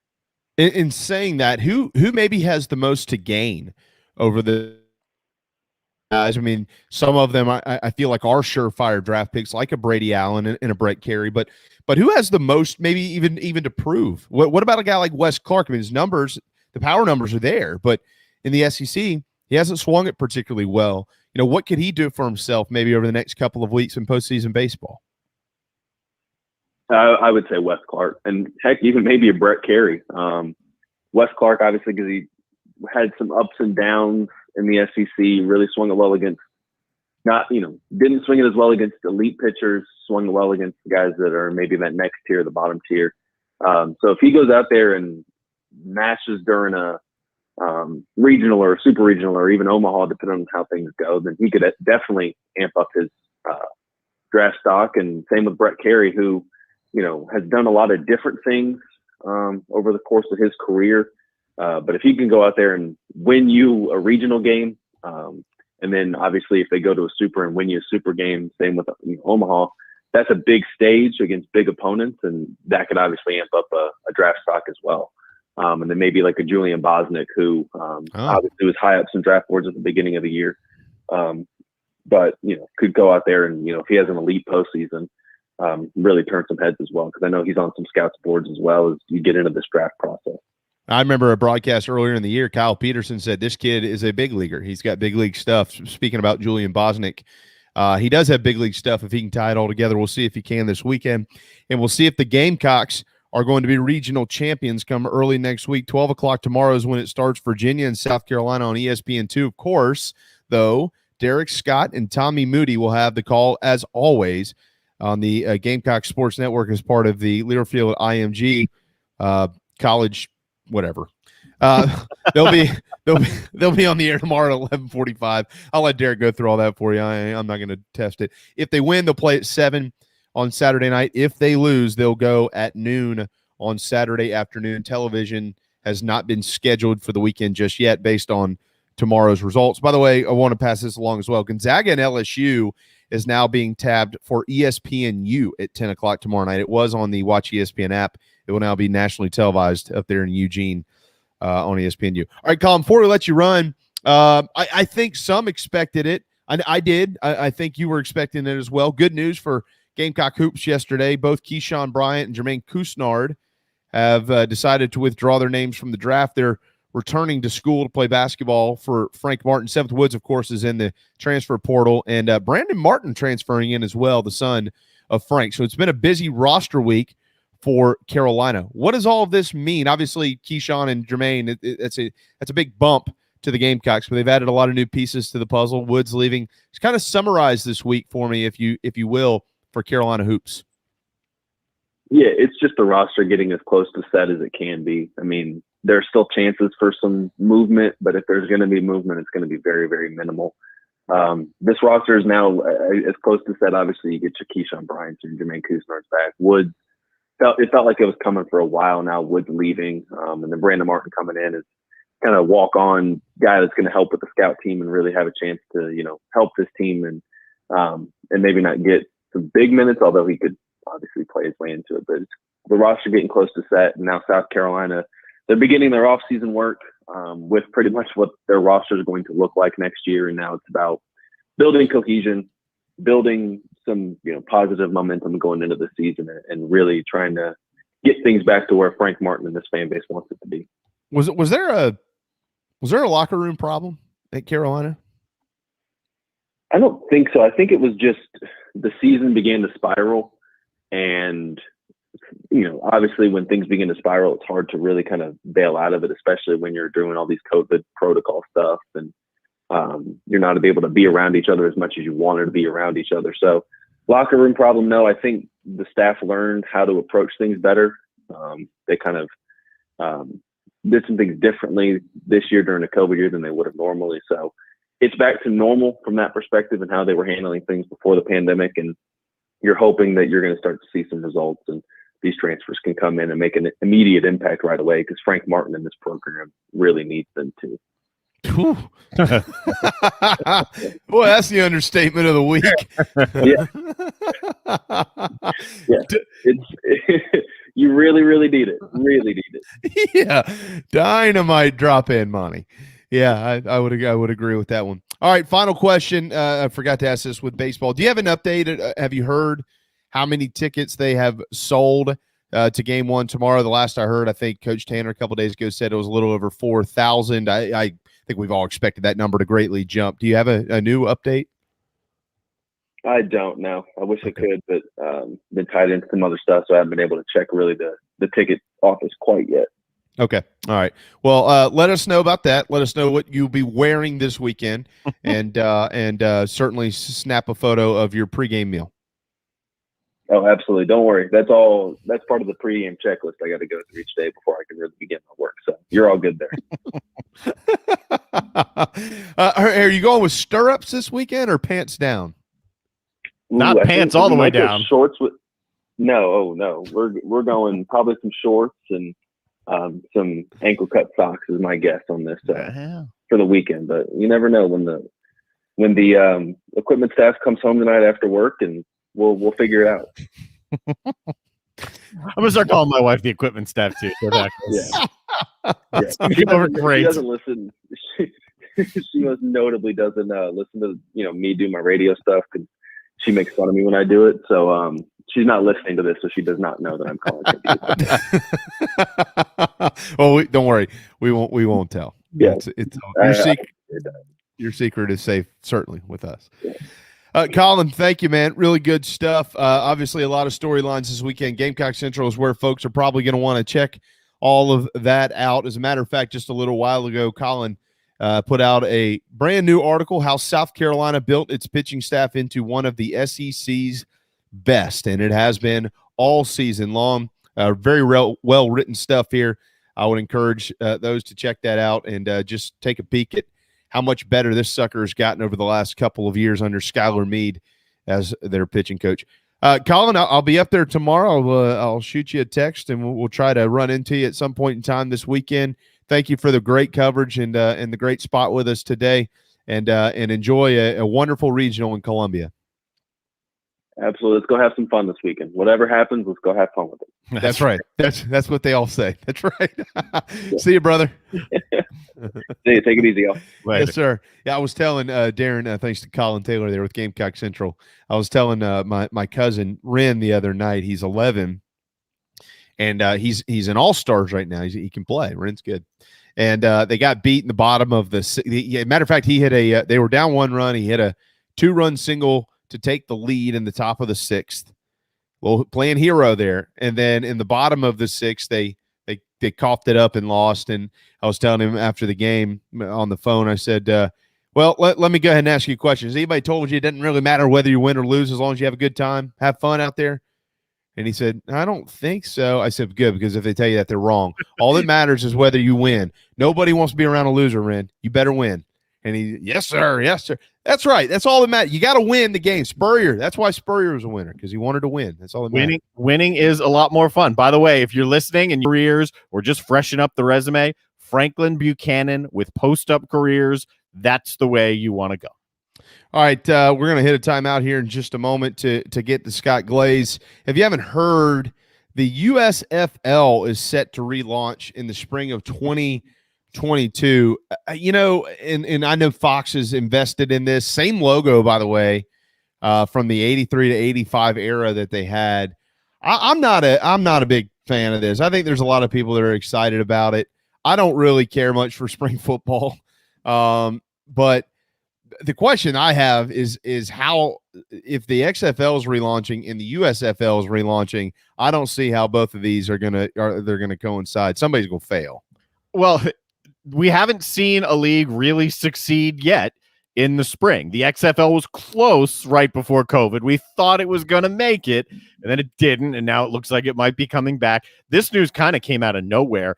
If you haven't been paying attention, and I know a lot of people haven't, I don't even know the name of the league. It might even be the Spring League, but FS1 and FS2 have been airing some leagues that have been played at some college stadiums around the country. Some names you know, most of them you don't. It's been going on this spring already, just with very, very little fanfare. Yeah, I just don't care for spring football. I just don't. My attention is the FCS. Do what? Talk to the FCS. Yeah, no, I don't. I know, and I tried to come around to that whole. We talked about this a bunch. Mm-hmm. Tried to come around to that whole idea. Well, maybe it'll be good for them, and I've seen some, some big name folks out there that the FCS needs to stay in the spring. And he said, no, it doesn't. I think the FCS is better in the fall. I think it is supported in the fall by the season, which is football season, and by the big dogs. I just don't care for football in the spring. I would much rather watch baseball and watch basketball through March. And that's probably just because I'm old school and that's how my brain is, configured now. But yeah, I saw this. It's great. It's neat. Okay. Maybe it picks up steam and that'd be fine. But I don't care too much for it, to be honest with you. So now it's interesting because USFL, they actually, when they were around, which is now, almost 30 years ago, right? There's actually some things that they did that helped the NFL become what the NFL is today. Yeah, they essentially merged, right? I mean, it was a very different time. It wasn't like spring ball with the USFL. What they're doing now is bringing back the name, bringing back the brand, but it'll be very different in terms of how they're playing and the guys they've got. I mean, they had legit pros before. Oh, yeah, yeah. I mean, and then just some of the ways that we discuss the NFL now, free agency and things like that. That's how a lot of that got started because of the competition with the USFL and then how they implemented some of what they were doing, their model into the NFL and some of the rules even. But anyways, yeah, I saw that. Some people were fired up. I'm not one of them. I wasn't very excited about it. Could really care less, to be honest with you. So good luck to them and good luck to the XFL. And somebody's going to lose a bunch of money in this deal. I don't know who it's going to be, but one of you is not going to pan out. And we'll figure out who that is in a couple of years. All right, it is Power Hour, powered by Wando Power Equipment here in the Low Country, wandopower.com. Speaking of 30 years, I guess it's almost 40 years since the XFL played. Yeah, 40 years, 83 to 85. Holy moly, we're getting old. Wow. It's been 30 years since Wando Power Equipment was founded by the Price family, and they are alive and well today. They don't need a comeback. They're always going to be there for you. Over on Daniel Island, wandopower.com. They'll rent you anything in the world. What do you need? You need a stump grinder? You need a trailer? You need a chainsaw? You need a zero-turn mower? How about it? You need to buy one? The Raptor series. It's the Hustler Raptor series it's the Wes Clark of mowers. It's unbelievable. Bigger, stronger, and then the faster end is not Wes Clark. So, Willie Mays Hayes, something like that. He's the Wes Clark, Willie Mays Hayes blend. Yeah, exactly. It's the blend of Wes Clark and Willie Mays Hayes. What could be better than that? And nothing is better than Wando Power Equipment, where everybody comes from literally everywhere. Andrews, Bowman, Newberry, not too long ago, Piedmont, South Carolina. Piedmont, the upstate. Why? Better prices, better service. It's worth the trip to come to Charleston, grab you a good low country lunch, get what you need to get, and you can make a little day trip out of it. Hit the road and head back home. And, of course, if you're here in our neck of the woods, you're going to shop at Wando Power anyways. Thank you for that, wandopower.com. Thanks to Scott Glaze. He's standing by on deck right here on the JB and Goldwater Show, driven by Stokes Volkswagen. This is Mike Mazzell for Stokes Volkswagen on Ashley Phosphate Road with exciting news. It's springtime and we're playing ball. Most dealerships don't have any inventory, but at Stokes Volkswagen we do. So we're playing ball on every new Volkswagen in stock. Every new Volkswagen available with zero down. Qualified buyers can sign and drive with interest-free financing for 60 months. Remember, Stokes Volkswagen on Ashley Phosphate Road is the fastest, easiest way to sell your car and get the most money for your trade. Plus, we'll take any trade in any condition, paid off or not. Is your credit in a slump?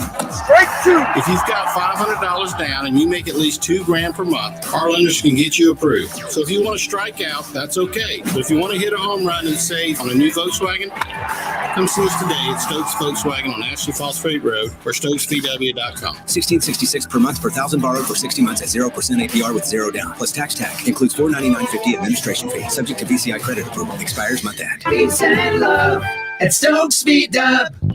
Wando Power Equipment, the trusted home of Hustler zero-turn residential and commercial mowers. There is nobody more trusted in South Carolina than our friends from Wando Power Equipment. They've been providing elite commercial and residential service for over 30 years. Landscape Services have turned to their selection of Hustler zero-turn mowers like the Raptor. Bigger, stronger, faster, and the most durable Raptor Hustler has ever designed. Located on Daniel Island and online at wandopower.com. Wando Power Equipment, owned by the Price family, the home of Hustler zero-turn mowers, rentals, service, and specializing in family and friendship. Shrimping season's back. That means local caught shrimp. That's right. Local caught shrimp back on the menu at the Dog and Duck. All 3 locations, Bell Hall, Park West, and Clements Ferry Road, now featuring once again local caught hand-breaded shrimp, plus other daily specials like the Game Day Burger every Wednesday, Rib Night on Friday, rotating taps all the time, and all the TVs you can possibly imagine for whatever you want to watch. The Dog and Duck in Bell Hall, Park West, and on Clements Ferry Road.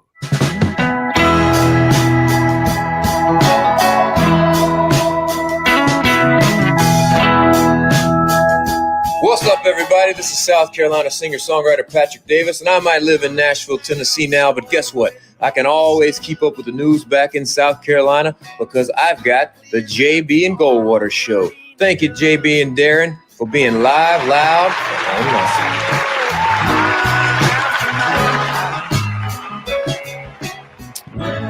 and All right, 140. Final segment on this Thursday afternoon. It's tied in the bottom of the 5th. Nationals Braves, by the way. No score. Darren, Jamie, Scott Glaze with Stono Ferry in the original Hollywood, South Carolina. The real Hollywood, we'll call it. Just south of Charleston. Visit StonoFerryGolf.com. I visited Stono Ferry Golf, the course itself, on Sunday. Can we talk about my golf game for a second, Scotty? Yeah, let's do it. It's not good. I was all right. You know what? I was the guys I was playing with, one of them plays out there often, and then the other guys only played once. And I mentioned to him what you say often is, man, what we were getting on the first tee box. I said, this is probably the toughest first hole, maybe in the whole area. Really? Why is that? I said, well, miss left or right, and you tell me why. And generally I kind of fade. I don't know. It's mental for me now. Every time I do it, I'm sitting right somewhere by the cart path, gripped it and ripped it. I split the daggum fairway, and then my second shot hung right up there on the edge of the green. Of course, 3-putted from there, so that was nice. But it was the back 9. I just couldn't figure it out. It was a tough day, man. I get something figured out. And then the next part of my game would fall apart. So I got to get out. You got to work with me. I got to figure this thing out. We can do that. I think that could be our new project. We could track JB's golf game over the course of the summer. That'd be fun. Instead of the videos, that's what it'll be. We can have a video of him, and then we can evaluate the progress from point A to whenever we stop. I think that would be brilliant. Yeah, then I don't have to pay you anything, Scott. So let me honestly ask you a question. Like a lot of times, I'm literally, I want you to educate people because I need the education as well. So this is going to be a dual performance here. Like when I'm on the tee box and I feel like everything is right, but sometimes it's just fading out to the right, basically, my tee shot.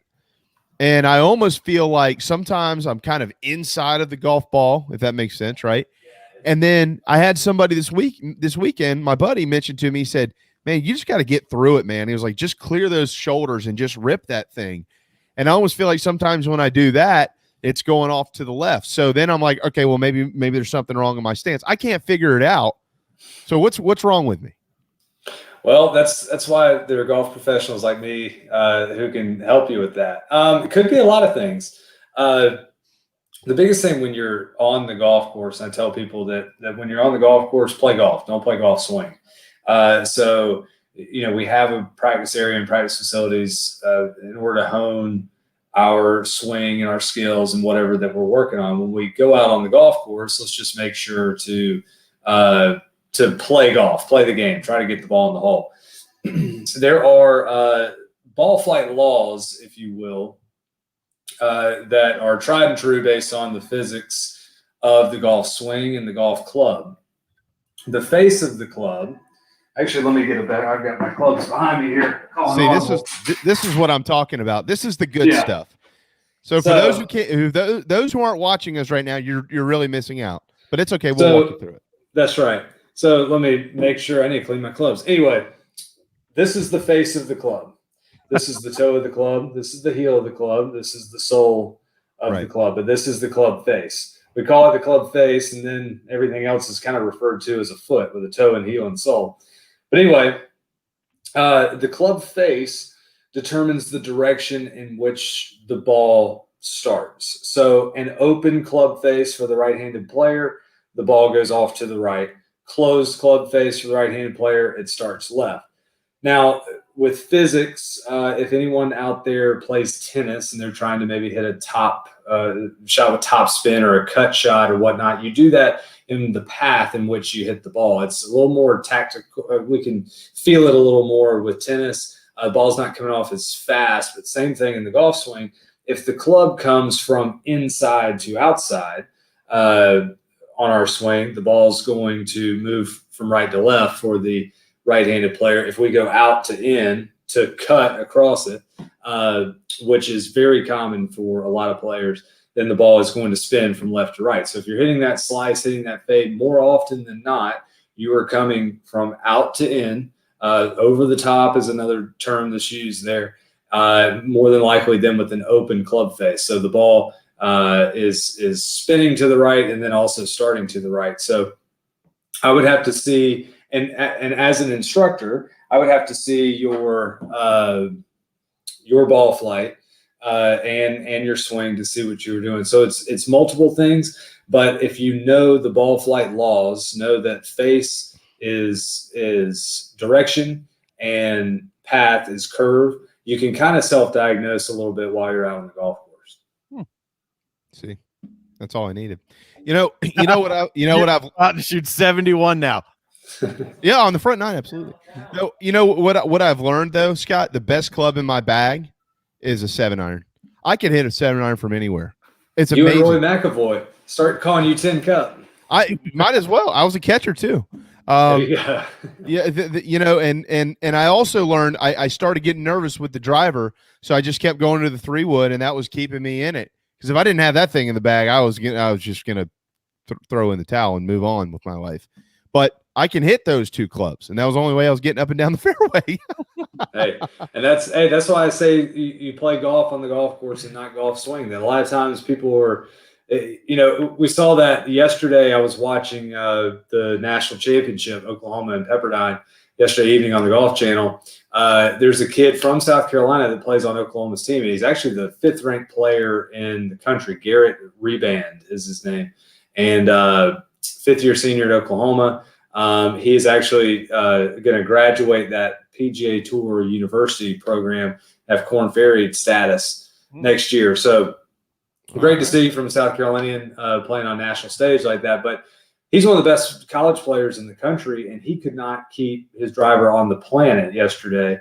And at about the 11th hole, he dialed back and started hitting irons off of every tee, even though they're playing a very long golf course out there in Arizona, just trying to keep the ball in play. And that's the difference there of playing golf when you're on the golf course as opposed to just swinging and hoping something's going to happen. Now, he did still end up losing his match, but, he's grinding his face off to try and pull something out for his team there. But that was smart course management, playing the game, playing the hand that you're dealt for the day, and knowing that, hey, I don't have it with the driver today, but I can hit this 4-iron and get it in play, and then go from there. So it's always good to keep that in mind. So that's a great course management from you there, JB, to know, hey, know what I'm good at, stick with what I'm good at, and eliminate the big numbers as best as possible.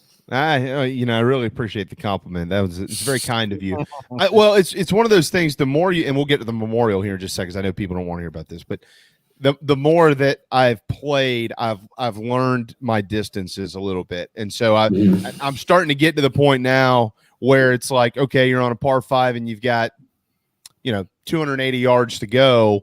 Instead of trying to hit that thing down there, which you're not going to hit at 280, or I'm not. I'm like, okay, well, you know what? I'm pretty good with a 7. And I'm pretty good with a wedge. So if I can go 160 or 170, I've got 100 yards in with the wedge, and I got a pretty good shot at this thing. Anyways, let's move on. Collyn McCarragher can do all that and more. He's 6 under through 15 today at the Memorial. This is and Shoffley, by the way, your boy, 1 shot behind him. I don't know how much you've seen, but a bunch of big names are up there on the leaderboard. Fowler's up there, John Rahm as well. Yeah, and when we saw last year, John Rahm is the defending champion at the Memorial. Won last year in the COVID landscape, no fans. The week prior, Remember, because the Canadian Open, the same event that is going to be at Congaree next week, Right. It was the week before the Memorial last year, and they moved it to Muirfield Village there in Ohio, and Collyn Morikawa beat Justin Thomas in a playoff to win that. So clearly good vibes for him on this golf course, and for Jon Rahm right there in the top 10. My pick this week, I don't think he's teed off yet. But gosh, I've drawn a blank there, and I work in the game for a living. Victor Hovland is my pick this week. Jeez, that was just a total brain lapse. I think Victor Hovland is playing some great golf, so watch out for him. But really great to see Ricky Fowler playing well. We saw him notch top 10 there at the U.S. Open, or not U.S. Open, the PGA Championship, and so good to see Ricky start playing well, get back on the big stage in golf as well. No surprise that Collyn Morikawa is at the top of the leaderboard so far. This is one of maybe the golf course that puts the most emphasis on tour on your approach game, strokes gained approach. The average winner here over the course of about the last 10 years has ranked in the top 5 in strokes gained approach every single time. Probably because it's so penal if you miss the green at Muirfield Village. Very deep rough, undulating greens, very penal bunkers. So you've got to be hitting greens. And Collyn Morikawa is one of the best in the game. Since they started, or since 2004, the top 5 best single season marks in strokes gained approach, 3 have been won by Tiger Woods. In 2006, 2007, 2013. Those are the 3 best strokes gained approach seasons of all time. Adam Scott in 2016 gained a stroke and a half on the field. Currently in 2021, Collyn Morikawa is putting together the 5th best strokes gained approach season of all time. He's gaining 1.43 strokes on the field. So the guy's a phenomenal ball striker. And what works for him at a place like Muirfield Village is that you don't have to be a really great putter. We talked about that at the Ocean Course in the PGA Championship. It's not a place where you really have to be a great putter in order to compete. There hasn't been a winner here in the last 10 years to rank in the top 10 in strokes gained putting. So that is the weakness of Collyn's game, and he knows that and has addressed that. And you'll see him with some crazy grips on his putter there, but playing well today, but still a long way to go. A lot of golf to be played. I'm pretty sure the field isn't set for next week just yet at Congaree, but the following week, of course, is the U.S. Open.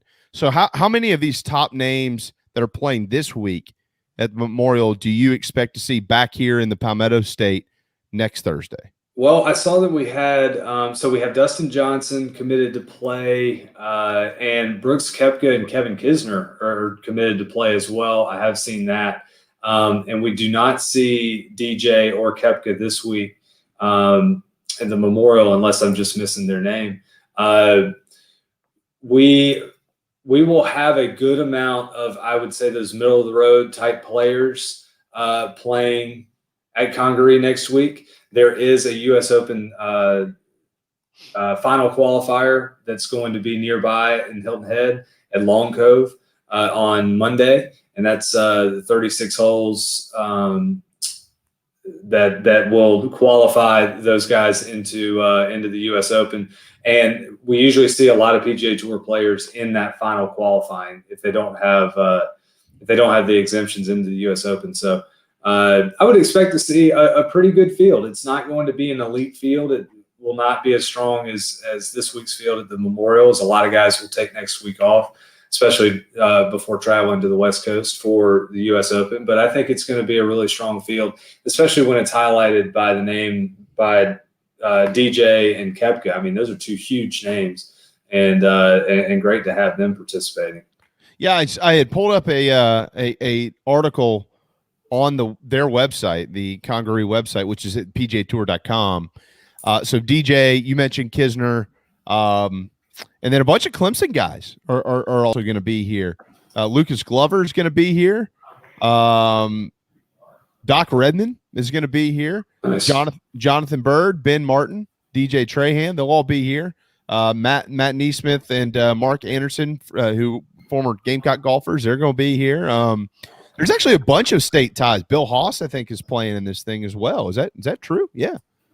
So that's pretty neat. You wonder how many of these guys, how often they've actually played, or if they've ever played this course. I would say a couple of them probably have. I would be willing to bet the likes that still live in the state, like Kevin Kisner's probably played it. You mentioned Clemson. They've got such a great presence on the PGA Tour. They've had a lot of really good players to come through there. Anybody that was watching the national championship, the golf national championship, the past few days, Coach Larry Penley, the longtime coach for Clemson, coached his last national championship. He is retiring, and it was able to get an individual champion, the second individual national champion from Clemson. Turk Pettit won the individual title by a stroke there. Played some really good golf. I watched that. And Larry Penley is a guy that is brought through a lot of talent in that Clemson program. We see it on the PGA Tour. There are just a lot of great players from South Carolina. We talked about this after the PGA Championship. I've known it my entire life how many great players are in the state, how many great courses are in the state. And we're starting to see it gain more traction as those guys are making it to the tour and winning and consistently staying towards the top. But yeah, congratulations to Larry Penley. He was a guy, I was growing up getting recruited to play college golf. Everybody wanted to go play for Larry Penley, regardless of, what your bloodlines were, if you were a Carolina guy, Clemson guy, or if you had no ties at all. He was just one of those guys that you wanted to go play for. So in the college golf world, Larry Penley certainly is a household name and a stellar career at Clemson. Well, I know we're really looking forward to this sucker getting here next week, and so many ties. I'll be interested to see how much of, once again, this state, Scott, with all that information you just dispensed here in the last couple of minutes, and with all the state ties, it will be, once again, to a tournament in our home state next week at Congaree. It'll be neat to watch the coverage and just see how much of that are things that they talk about nationally, basically. Who's airing this? Is it NBC? Will they have it? I'm not sure. It might be CBS. NBC is doing the U.S. Open, so I would not be shocked that they would not be on this coverage, since they'll have such a presence out of the U.S. Open. But also great golf going on this week that we didn't talk about. The U.S. Women's Open is going on at the Olympic Club in San Francisco. They've got wall-to-wall coverage on USGA and Peacock and whatnot. That is one of the best classic golf courses in the country. Love the Olympic Club. Had a U.S. Open there in 2012. That's when Webb Simpson won. But classic golf course, great to see the women there. And I know we had such a great experience at the Women's Open when it was in town here at 2019. So make sure to watch out for that. But no, I think next week is an audition for Congaree to maybe host their own PGA Tour tournament on a regular basis. Maybe even a President's Cup. I know there have been rumblings of both, that they are in the market to either A, try to get a PGA Tour event, or B, to host an event like the President's Cup in the future. And wouldn't that be something if we could have multiple tour stops in South Carolina with the Heritage and potentially Congaree, and then down the road, more major championships at the Ocean Course, and maybe even then a Ryder Cup at the Ocean Course. And so it's great to see the state getting to showcase its great golf and bring the women back too. I mean, you remember, Scott, when we were out there at the Country Club of Charleston, they were thrilled with that event and how it played. By the way, Mel Reed right now is a shot ahead of Jess Corda at the U.S. Women's Open out there. And I always keep an eye on Meredith Taylor's good buddy, Austin Ernst. She's even par through 8 today. So we'll keep an eye on all. We had her on the show. we were out there. What a cool girl. Scott, we'll let you run on that note. StoneO'FerryGolf.com. That place is sweet. It's playing like it. Greens are tough, though. Careful. They're a little slippery out there. But if you head to StoneO'FerryGolf.com, you can book your tee times. They have the best hot dogs in the world, and their golf carts will catch you if you don't pay attention to where you're going. So make sure you stay on the cart path or do whatever they tell you to do. Scott, thanks, brother. Have a wonderful weekend. Remember, regionals are this weekend, so in amongst your rounds of golf, catch some baseball, and we will catch you next week. It'll be a really neat week with Congaree coming up. Yeah, absolutely. Fired up. Looking forward to it. And, y'all have a great weekend. See you next week. Yes, sir. There you go. Scott Glaze, StoneO'FerryGolf.com. Book those tee times. Now, it's National Egg Day. Crack one. Don't throw it at your neighbor's house. Eat it. I make eggs almost every morning. Yeah, every morning for our kids. Eggs and pancakes. It's also National Repeat Day. So if you happen to miss anything. That's why I make eggs every morning. Yeah. It's National Repeat Day. So if you happen to miss anything. You know what I'm saying. You know what I'm saying. Thanks to Scott Glaze, Cory McCartney, and Collyn Taylor. 9 o'clock is JB and Goldwater tomorrow. The Columbia Regional Special, 9 a.m. with Kip Baltnight and Skylar Mead. We look forward to seeing you then. Regionals are on deck. Have a terrific and thirsty Thursday afternoon at the Dog and Duck. Thanks, Darren. Later, man. See you tomorrow at 9.